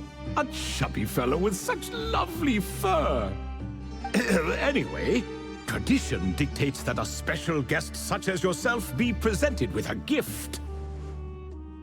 Alas, it's a first-come, first-served basis, you see. I fear with the passage of time, none are left. What? So the treasure's gone already? Treasure, you say? Not an inaccurate description. Yes, and no. I have the power to grant gifts inaccessible to the masses. The only requirement is answering a question. Not a bad deal, yes? Of course, my questions were given unto me by King Deshret, who in turn received them from the Mistress of Flowers. There are 3 and no more. What causes our rise and fall? What obliterates love and hate? What determines truth and falsehood? The more he talks, the less Paimon understands. I see. That must mean Gudars and Makaira managed to answer 2 of the 3. Another who understands. Oh, so that's the event those 2 slabs are depicting. Ah, priests and their records. A singular obsession, and quite boring too. After being imprisoned within Aru, I could, on occasion, take the form of a cat to converse with those around me. But I despised speaking to them. No conversational skills whatsoever. Now, humans like you who stumble in here from time to time, you are much more interesting. Hold on, we're getting off topic again. The 3 questions you just mentioned? What are they for, exactly? Ah, that is a story that begins with King Deshret. And we're in for another long one. Nostalgia for the past is common to us all, is it not? And our king, he was such a proud, solemn man in those days. He watched us speak of the present and the future, of the wisdom we possessed or were about to obtain. We were his proud retainers, confident in our belief that, so long as each one of us used our abilities to the fullest, progress was inevitable. Yet, King Deshret's ambition was not destined to be allowed in a closed-off world such as this. So nothing went as planned. In fact, from the beginning, there were signs an outcome of this nature was inevitable. Because although there were 7 pillars, one was forever absent. Al-Ahmar would insist the Dendro Dragon Sovereign was one of us, but the dragon herself rejected that idea. Huh. Like a card you can never seem to draw from your deck. More like a card that was never in the deck to begin with. Alas, that's just who Al-Ahmar was. There was nothing we could do about that. And I always preferred chess to cards. In the end, life grew unbearable for our king. But, of course, those who remain must continue to live on. But subjects like us were less fortunate. After all, the fate of a retainer is decided by the king, including the chance to walk away. So it was then that King Deshret had Kroko, Goti, and I locked up within Aru, where we remain to this day. Krako. Goti? Ah, of course. You're more familiar with their full names.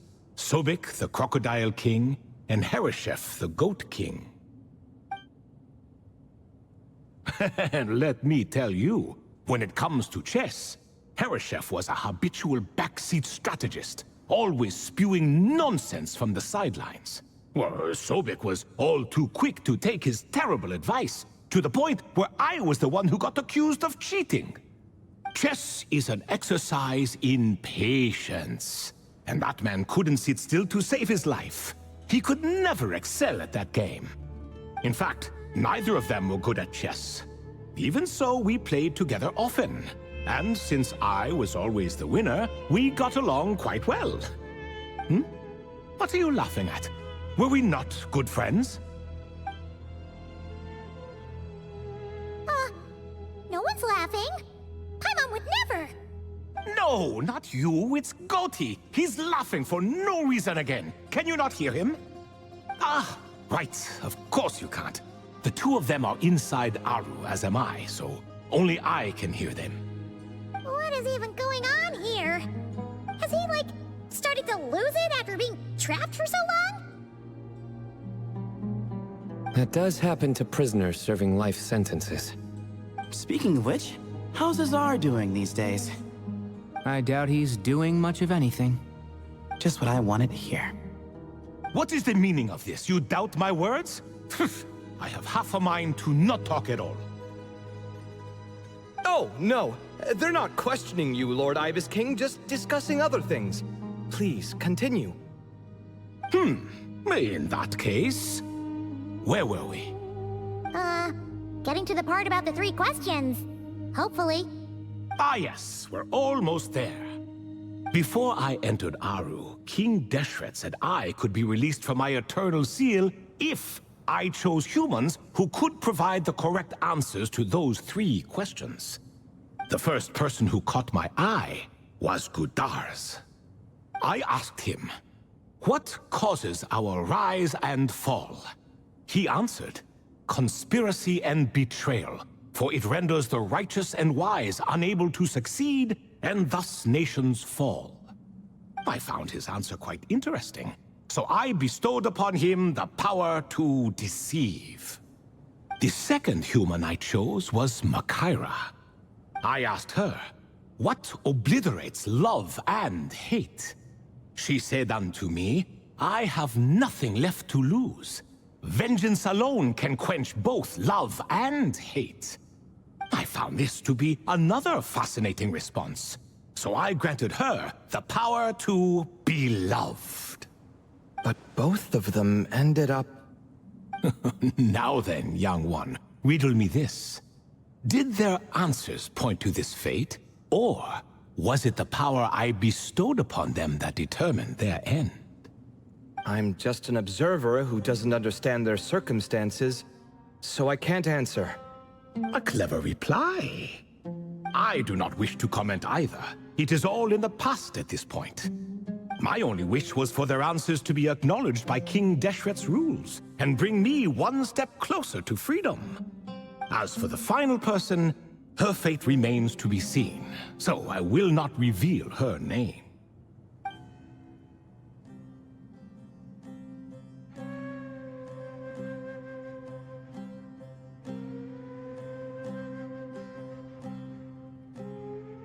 I asked her, what determines truth and falsehood? And found her answer quite compelling, so I bestowed upon her a gift to match. As you can see, however, I have not been freed, so it's clear the answer she gave at that time was wrong. But alas, 3 people were chosen and 3 questions were asked. So now all I can do is wait. Wait until her wisdom is in line with the rules set forth by my king. Until she has found the true answer to that question. No wonder there was no third stone slab then. Or perhaps you're just not ready to include her in the story. Though that might be a generous interpretation. Well, it's not merely because her story remains unfinished. As the remaining priests of this place left or passed on, there were none left to record the events that followed. Besides, stone slabs are few and far between in the Great Red Sands. In the sprawling desert, very few things or people even manage to leave a trace. But sometimes I can't help but wonder, if that young man from several centuries ago had been willing to answer my question, would I have left Aru by now? Wait, so there was someone else? Of course, it has been thousands of years after all. All sorts of people have stumbled upon this place, but I only chose the special ones. That young man had such a singular intelligence, though his companion, by contrast, was rather average. The author of those notes we found? The student named Zandik? Ah, yes, I think that was his name. In truth, I was unsure whether I should grant him my third remaining gift. He was, of course, exceedingly clever, but he was also mistrustful and narcissistic in equal measure, and there did not seem to be a line he was unwilling to cross. Too much power could be dangerous in the hands of someone like him, so I found myself rather relieved when he declined my gift. Oh, he turned you down? Did he give a reason? Yes. He said he didn't need it. I still remember the look in his eyes. Nothing stood out per se, and still I could sense contempt and disdain radiating from his gaze. I could not give an exact reason, but on instinct I just knew it would not end well to get close to a man like that. So, I tricked him. Stick close to your companion, I said. Only the descendants of Tuletula can come and go as they please. Leave him behind, and there is no escape for you. So, does that mean his companion wasn't a descendant of Tuletula? Oh no, that part was true. The lie was in the other half. Anyone can enter or exit this place. There are no restrictions. I saw that his companion was exhausted and was concerned Zandik might leave him behind, or worse, that some other accident might befall him. So I made up an excuse to prevent Zandik from going a step too far. Oh, and speaking of, Sandik's companion had the same blue hair and pointed ears as you. Wait, does that mean Layla's also a descendant of Tuletula? Indeed. When Hermanubis founded that city, he took in many who had nowhere else to go.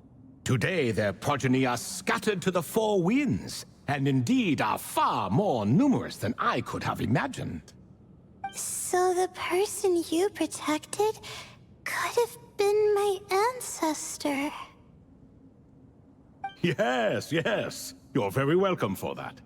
Could I ask another question, Lord Ibis King? Of course. I have nothing but time, I'm afraid. Did you also save me and a man named Jur? I did. You two were quite unlucky bumping into a device King Deshret once used to measure human brain power. That contact caused more knowledge than you could handle to flood into your minds. So I replaced that knowledge with simpler, repetitive information. Of course, the side effect being the same thought repeating over and over again in your mind, but that should resolve itself in time. How many moons are there in the sky? Yes, that was the phrase I used in your head. I forgot the other one, though. I believe it had something to do with food. Both were spur-of-the-moment decisions, so no need to dwell on the meaning too much. Oh, I see. Thank you, Lord Ibis King. As I said, young one, you are most welcome. If you're inclined to return the favor, perhaps you could turn off that device so no one else can trigger it? There's only so much a cat's paw can do, so I'm afraid this is something I must leave to you. Or Marak, I suppose. Oh, splendid! Another one bites the dust. Such is the fate of things here. Day by day, little by little, the remnants of ages past fade into obscurity. For that reason, the gifts of bygone eras, be they tied to your blood or technological in nature, are not to be revered. They are tools, nothing more. Disrespectful? I simply make the most of what I have. Besides, our king has been gone all these years. What good does it do to revere him now? Oh, are you talking to the Goat King again? No, Croco this time. He's pestering me for another game of chess. Says he wants to even the score. Wishful thinking, if you ask me. If we counted one push-up for every loss, he'd owe me 300,000 by now. Of course, that's just a rough estimate. I've never kept count. It appears that's something you like. Being someone unable to be defeated. I suppose so. All right then. Time for me to extend my winning streak, and for you all to head home. In truth, deep down, I know even the answers to those 3 questions will not change my fate. But that is for me to reckon with. Go on now.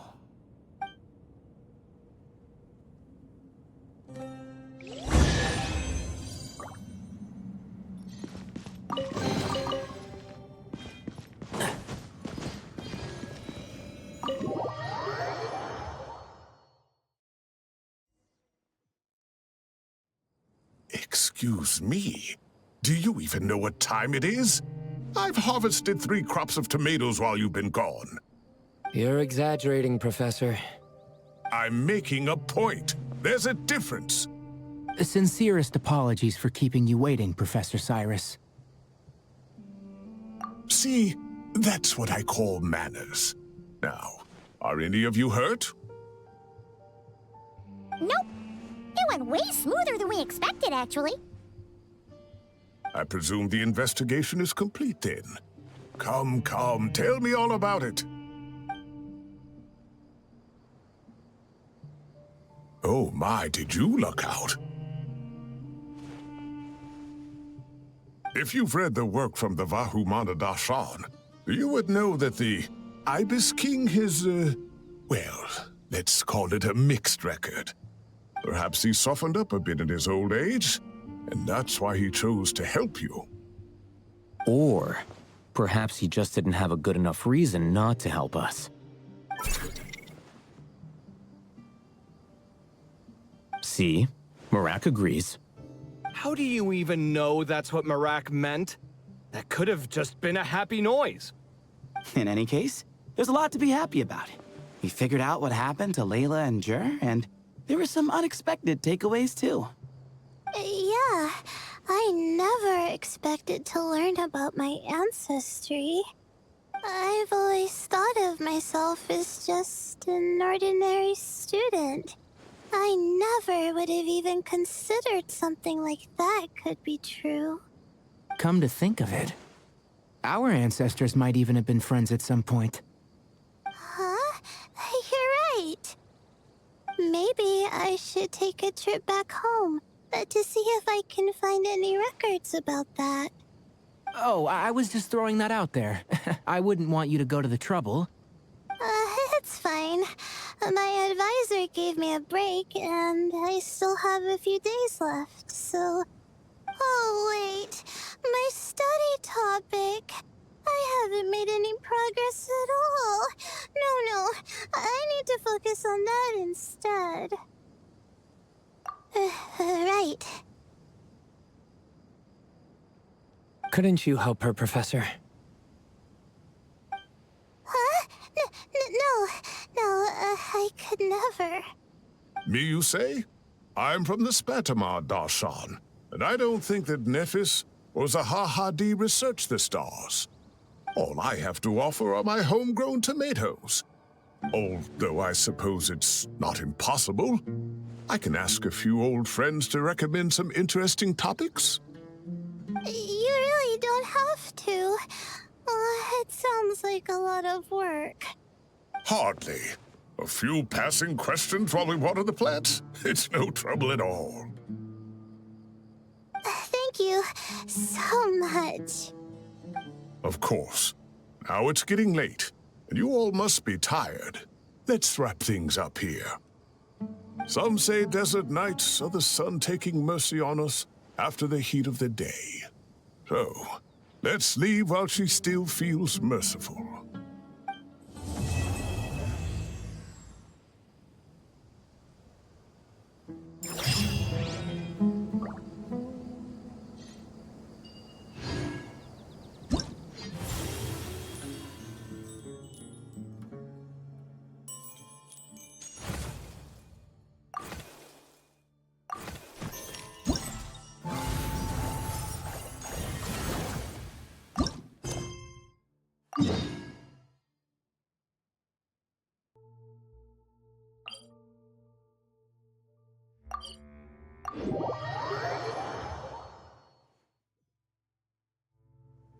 Traveler, Paimon, over here! Welcome to the home base of the Field-wise Center. As you can see, the core projects are already up and running, so we can get to work at any time. Huh. This feels like one of those places light novels talk about. You know, the adventuring hubs where rookies gather to take quests and stuff. Oh, and almost like a school festival at the same time, with everyone getting together to learn and then forming teams to hone their skills. It's so exciting! Well, this place isn't quite as decked out as a school festival, but Master Tainari said the academia plans to be generous with the resources. Anyway, before students and researchers head out on dangerous field missions, they can come here for advice and emergency training. We even have professionals on staff that can join their teams to serve as guides or safety personnel. Yeah, you can think of it like a forward operating base, equal parts theoretical training and field practice. We'll familiarize new recruits with potential challenges in the wild and take them through drills so there's no reason to panic during the real thing. Amber, you're here too? Surprised? I know I was. I'm off duty right now, so I was planning to just drop in on Kali for a bit. But I didn't realize how busy she'd be. I'm not the type of person to sit around and watch, so I decided to be her assistant. Sorry, Amber. I didn't mean to put you to work during your time off. Don't worry about it. A little relaxation balanced out with some fulfilling work is a great vacation in my book. Plus, I've learned a whole bunch of stuff too. And I got to see the Traveler in Paimon again. I mean, it just keeps getting better. We should have a giant feast once we're done here. How does that sound? A feast with the first friend we met in Sumeru and the first friend we met on our whole journey. Oh, that sounds just about as awesome as a giant plate of sticky honey roast. All right, down to business then. Kale and I are in charge of the Scouting Speedsters project. The focus is using devices and machines to pass through hazardous areas, survey terrain, and get details on potential threats. Plus, Amorta research indicates that during dangerous situations, Having the support of an adorable companion can help set adventurers' minds at ease and prevent excess nerves. So, we took inspiration from Cullen Anba and Baron Bunny to create 2 scouting devices that are both adorable and useful. Cullen Anbot and Bar Drone Bunny. So far, feedback has been pretty positive. Once we've collected enough data, the academia will continue to refine the scouting buddies and release even more designs. A bunch of Kulanambas and Baron Bunnies running around the wilderness? What is that gonna look like? Plus, with you to guide our 2 little scouts, we'll be able to obtain some great data. Once you have a more complete understanding of the Fieldwise Center, you should come test them out. Now come with me. I'll introduce you to the other consultants. Oh yeah, the lady with the greenish-blue hair also has a super adorable device over there. But it does something completely different than our scouting buddies. I'm looking forward to seeing it in action. Oh, hey! Another familiar face! Come on, let's go say hi!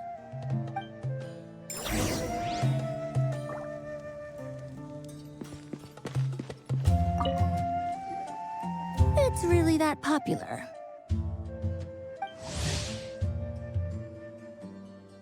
The internal locomotion mechanism is clever enough, and the execution on the terrain recognition, remote control, and weight detection modules isn't bad. But the appearance... it might as well be a doll for a child. No, this won't do. Madame Farzan, great news! The Traveler and Paimon agreed to join! The Fieldwise Center just leveled up big time, huh?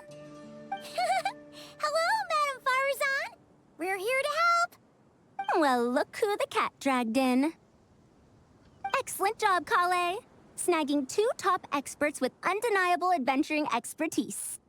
Now the League won't be able to say a word, no matter what kind of feedback I give. Now tell me, what do you think of this puzzle, pal? Whoa! It looks just like you! It's a collaboration between my juniors in the Haravatat Darshan, the Puzzlers League, and the Synopsium on Ruin Mechanisms. Clearly, the technological aspect is quite advanced. But the appearance... it couldn't be more childish. You should have seen Anise, defending this design choice with more passion than her thesis. Young people these days. Far too obsessed with making things cute. Paimon kinda likes it. Kali and Amber were just saying how cute companions can help adventurers stay calm. With a doll that looks like you by her side, Paimon thinks she could go adventuring in a super dark ruin and not even get scared. Well, that line of thinking does have merit. And I suppose choosing this particular appearance is a sign of their respect. For me. Still, there are adventurers who place greater emphasis on reliability and technical composition. People like that don't just want their devices to be able to survive an avalanche, but to look the part. And for their appearance to reflect the high-tech composition. The fluffiness of this puzzle pal, on the other hand, doesn't give the impression it would be a reliable or formidable device. The appearance may even be distracting. Now picture this. A thick metal casing, square in shape, with a matte finish and openings to showcase the complex technical composition. That would have much more visual impact. I'm the perfect example of this. I have a youthful appearance, and so people question me on occasion. If I had a head of white hair instead, things would be different. Really? Then, do you want Paimon to talk to them? She has white hair. What? No! That's not the same thing. I didn't realize you had such strict views about this, Madame Farzan.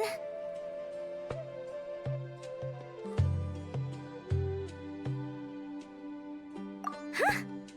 So, even you prefer this version? Well, if that's what you really think, then fine. You'll have to come back and test it out on some puzzles, Traveler. I'll rate your effectiveness in using the device and come up with a user manual based on your performance. As for improvements to its appearance, long-term observation is required, so I'll put that aside for now. I've already selected a few of the most suitable domains, so we can begin the puzzle-solving process at any time. Thanks, Madame Farazan. I'm just gonna take the Traveler and Paimon to see the final project. But it shouldn't take long. Don't worry, Kale. You're the one in charge here. Just make sure to pace yourself. Once things calm down, come over to see me and we'll have a nice chat. I'll even treat you to some snacks from back in my day. Snacks! Paimon's in! Paimon's in! Thank you, Madame Farazan. I'll bring a few boxes of floral tea as well. Go on now. Do me proud.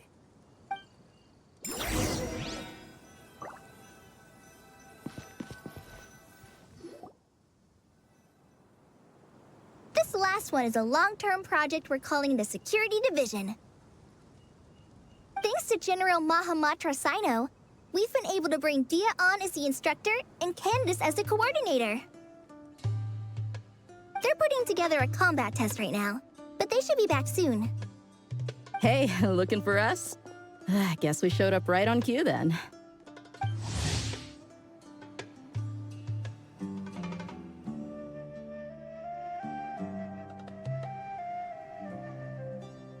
Wait, the Traveler and Paimon are joining as well?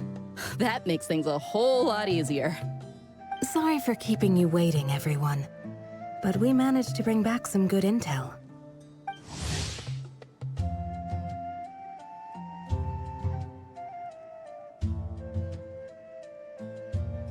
Intel? Huh, this is starting to sound intense.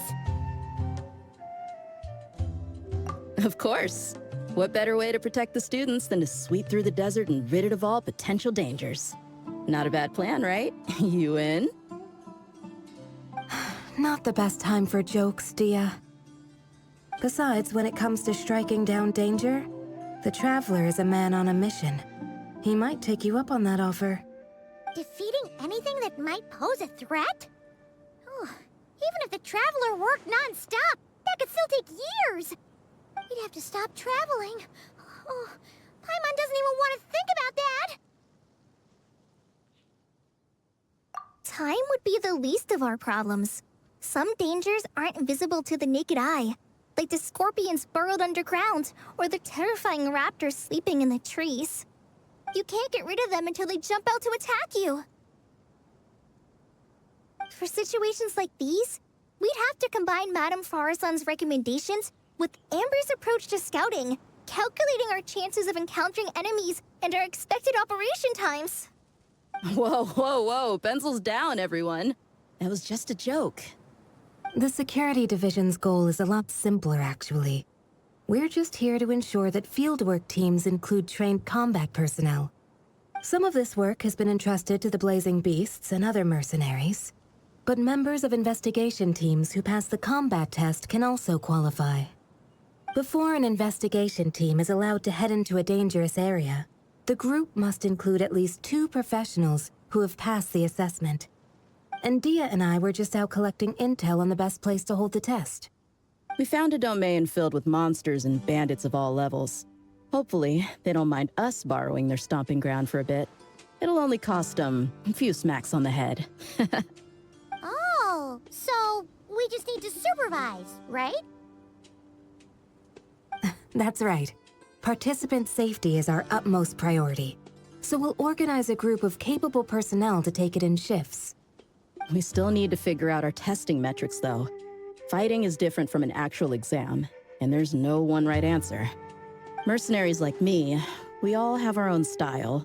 That's not a problem in actual combat, but when it comes to teaching, we tend to stick too much to what we're used to. So, we need someone to give us a baseline. Someone who has the experience, but also takes a more flexible approach in combat.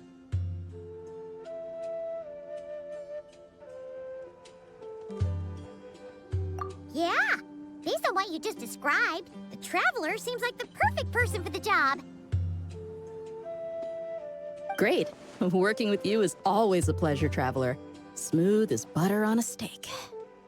Don't forget about compensation for the Traveler and Paimon, Dia. You agreed without doing the math first. It's fine. We'll just split the funds Kale wrangled for us, 20-80. 10 for me, 10 for you, 80 for the two of them. Wait, we're getting 80%?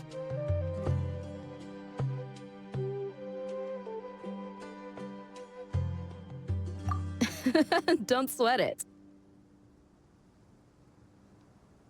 We're just in charge of the long-term operations. You're the one setting the metrics for the whole thing. So I think we got the better end of the deal. We've talked about a partnership in the past, haven't we? Well then, consider this the perfect place to start. Then I'll draw up a detailed overview of the compensation so it's clear for everyone. That'd be great. And don't worry, Miss Candace. About that piece of land you're leasing to the academia, the one used for grain storage, I managed to get them to agree to a 30% increase in their rent payment. Oh, thank you. Those funds will go to fixing up some of the village facilities, which should make for a more comfortable experience when investigation teams stop there in the future. All right, we should finish up our arrangements for the combat test. Stop by our station when you're ready, Traveler. See you soon. Oh, you sure are the beating heart of this operation, Kale. You brought the whole gang together. Oh, no. I'm just doing what I can. I still have so much to learn, so much work to coordinate. But for now, let's just give it our all. You bet! We'll make the Fieldwise Center the best it can be!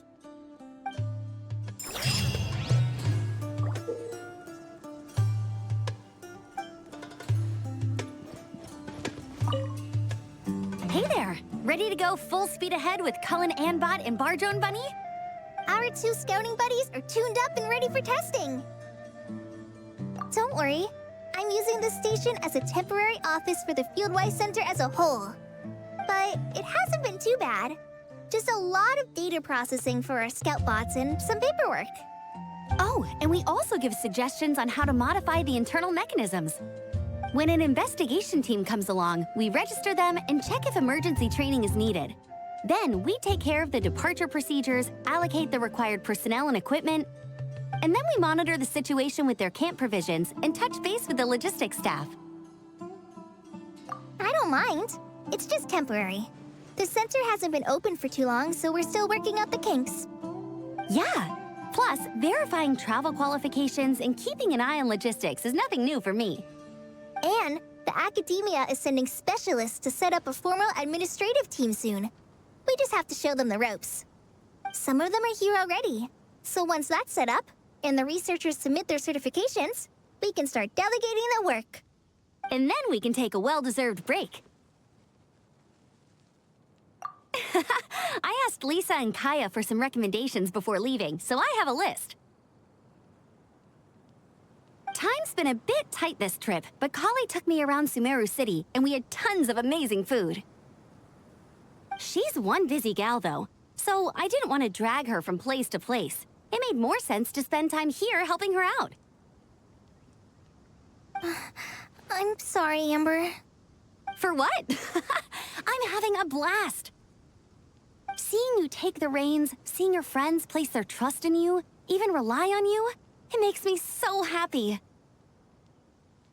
Traveling, relaxing, I can do that whenever. It's not like this is my last time here.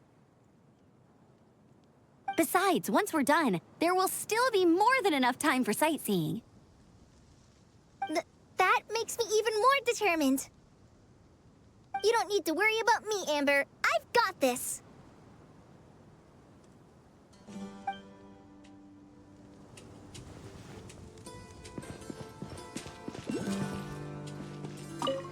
Oh, you're back. Ready to delve into the art of solving mechanical puzzles? Or did you want to have a chat? As you wish. When it's you doing the asking, I'm an open book. Refined, naturally. Not that I have anything against cuteness. A plush little thing with big eyes and a round face. I could see the appeal as much as anyone. But at my age, clinging to such objects like a child is somewhat undignified. Now, some of the newer stuff on the market is just exquisite. Made with the finest material, sculpted in elegant lines with features that glitter like gemstones. The element of cuteness is there, but it also doubles as a piece of art.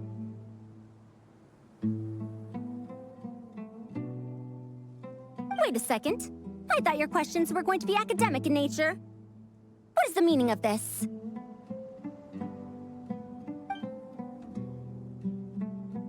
Ahem. Fine. I'll let it go this once.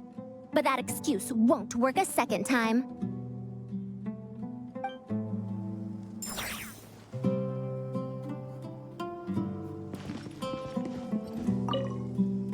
Hey, ready to do some quality assurance on our test questions? Sure. Feels like it's been ages since we last saw each other. If we'd known you were coming, we would have prepared a whole welcome feast. All new recipes and everything. It's a funny story, actually. The last time I was in Fontaine, I brought a few cookbooks and some spices back with me. Then, I gave them to Candace, and she went into full chef mode, coming up with all sorts of new things. Like Romaritime flour meat jerky mixed rice. At first glance, it looks no different than the usual Aru mixed rice. But then, it hits your tongue and you get that delicious meat, the hearty rice, and this super refreshing aftertaste, all without being greasy. It's a great way to refuel, and it's not too dry. Honestly, perfect for camping out in the desert. I'm not against improving traditional cuisine. Within the bounds of reason, of course. After all, every ingredient is precious out in the desert. Nothing must go to waste. Why didn't you accept that outfit from me then? Fabrics are a valuable resource too. I mean, I know I'm pretty casual and not the most fashionable, I guess. But I had someone help me pick it out. I'm sure nothing was wrong with the fit. In the end, it went to the girl in our Merc band who does the accounting. She seemed to appreciate it at least. I did appreciate it, Dia. It was extremely thoughtful. But as the guardian of Aru Village, my goal is to blend in, not stand out. Besides, fine clothes should go to people who have an occasion to wear them. If your accountant is to represent the blazing beasts in business settings, she should have something to wear. That's why I recommended the clothes go to her. Oh, why didn't you say so earlier? I thought you just didn't like what I picked out. Well, seeing as the blazing beasts will be holing up in Aru Village for the foreseeable future, if you still want to offer something as thanks, you could bring us some bolts of cloth. I'm somewhat familiar with tailoring, and I could use them to fashion sand and dust-resistant cloaks for everyone. The fabric doesn't need to be expensive, just resistant to wear and tear. I trust your judgment on that. Don't worry, I'll think carefully about the shape and pattern when I make one for you. Then all will know that you are an esteemed guest of our village. Oh man, I'm getting kind of excited. In that case, maybe I'll head to Liyue next. I've heard you can get some really nice fabric there without breaking the bank. Oh, and they've got a huge selection of silks as well, if that's what we're going for. But they've also got security in spades, so no merc work for us. We'll just be tourists, polite, well-behaved travelers. Once we're done here, I'll make a plan with the rest of the beasts.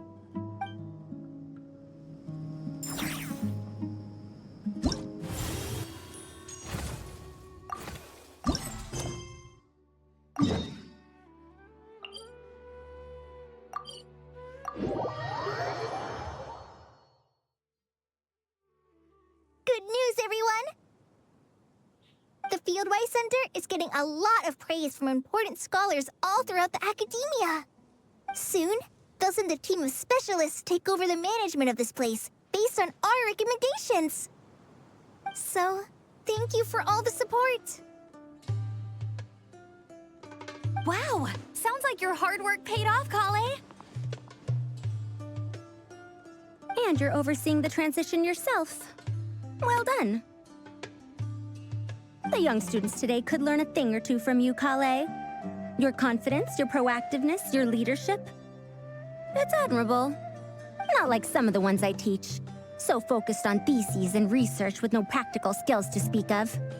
To be honest, I don't feel all that confident. Being the go-between for all the different Darshans, coordinating everything, I still can't quite believe I managed it. Oh, but the Traveler and Paimon played a huge role in that too. I can't thank you both enough. Yeah, we're used to this kind of work. So for us, this was more like a super special camping trip with friends. You know, a few puzzles here, a little exercise there. It was super fun. Pretty much a piece of cake. Oh, man. Now Paimon's hungry. Hey, now that we're all done, why don't we go get some food to celebrate? Candace and I are 2 steps ahead of you. This way, everyone.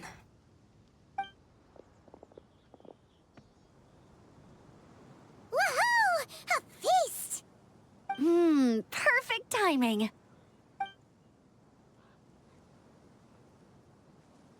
Oh, it's been a while since we've had such a delicious spread of dishes from Sumeru. Paimon feels like she could eat twice as much. No, 3 times as much as normal. Huh, is that a challenge? Careful what you wish for. We have your wallet to think about. It's been a while since I've had food from the desert region. It's nothing like I remember. Now this is the real deal. Everything I've tried before pales in comparison. That means a lot, Madame Farazan. If all the researchers who came to our village were so polite, we would have an occasion to offer feasts like this more often. By the way, you planning on doing any sightseeing, Miss Amber? You came all this way, after all. Oh, for sure. I hear that there's a forest full of gigantic trees northwest of Port Ormos, with trunks bigger than the entire width of the Good Hunter restaurant. I'd love to see it for myself. Oh, and I bet I could climb up and then glide down from the treetops. That sounds so fun. In that case, I'll give you some snacks to take with you. Like a dense cake or some dumplings. The wind's strong up there, so you don't want anything too crumbly.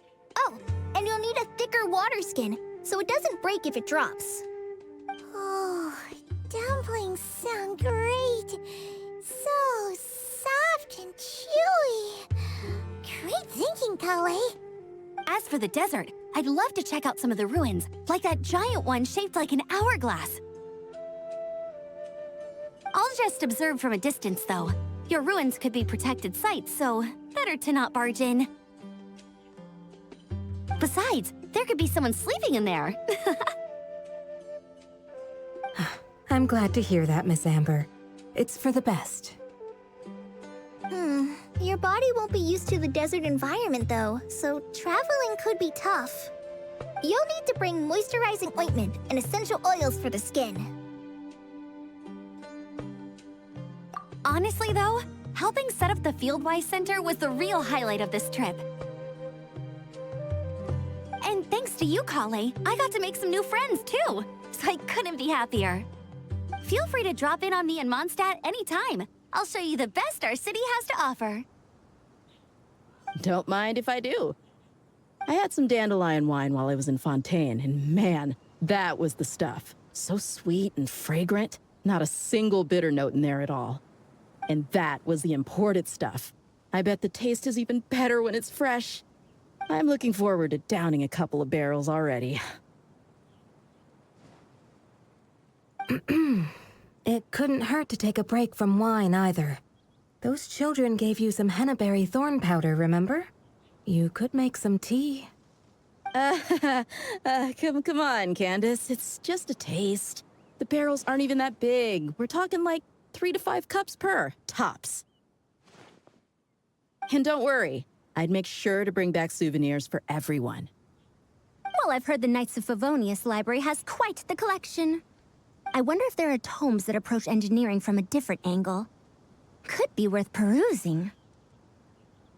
I'm not sure about the exact number, but the library's pretty huge, all right. What kind of books are you interested in, Madame Farazan? I can write them down and have Lisa get them ready for you. Either way, just leave your Mondstadt travel plans to me. Lisa? Lisa Mincy? Cyrus's prize student who he never stops bragging about? So that's where she's hiding. Ah, this is kind of nice, isn't it? Friends of ours meeting other friends of ours, then becoming friends in your own right. Yeah, maybe we should start introducing our friends to each other. Paimon can think of a few who might get along. Huh, not a bad idea, right? Just imagine all the fun we could have.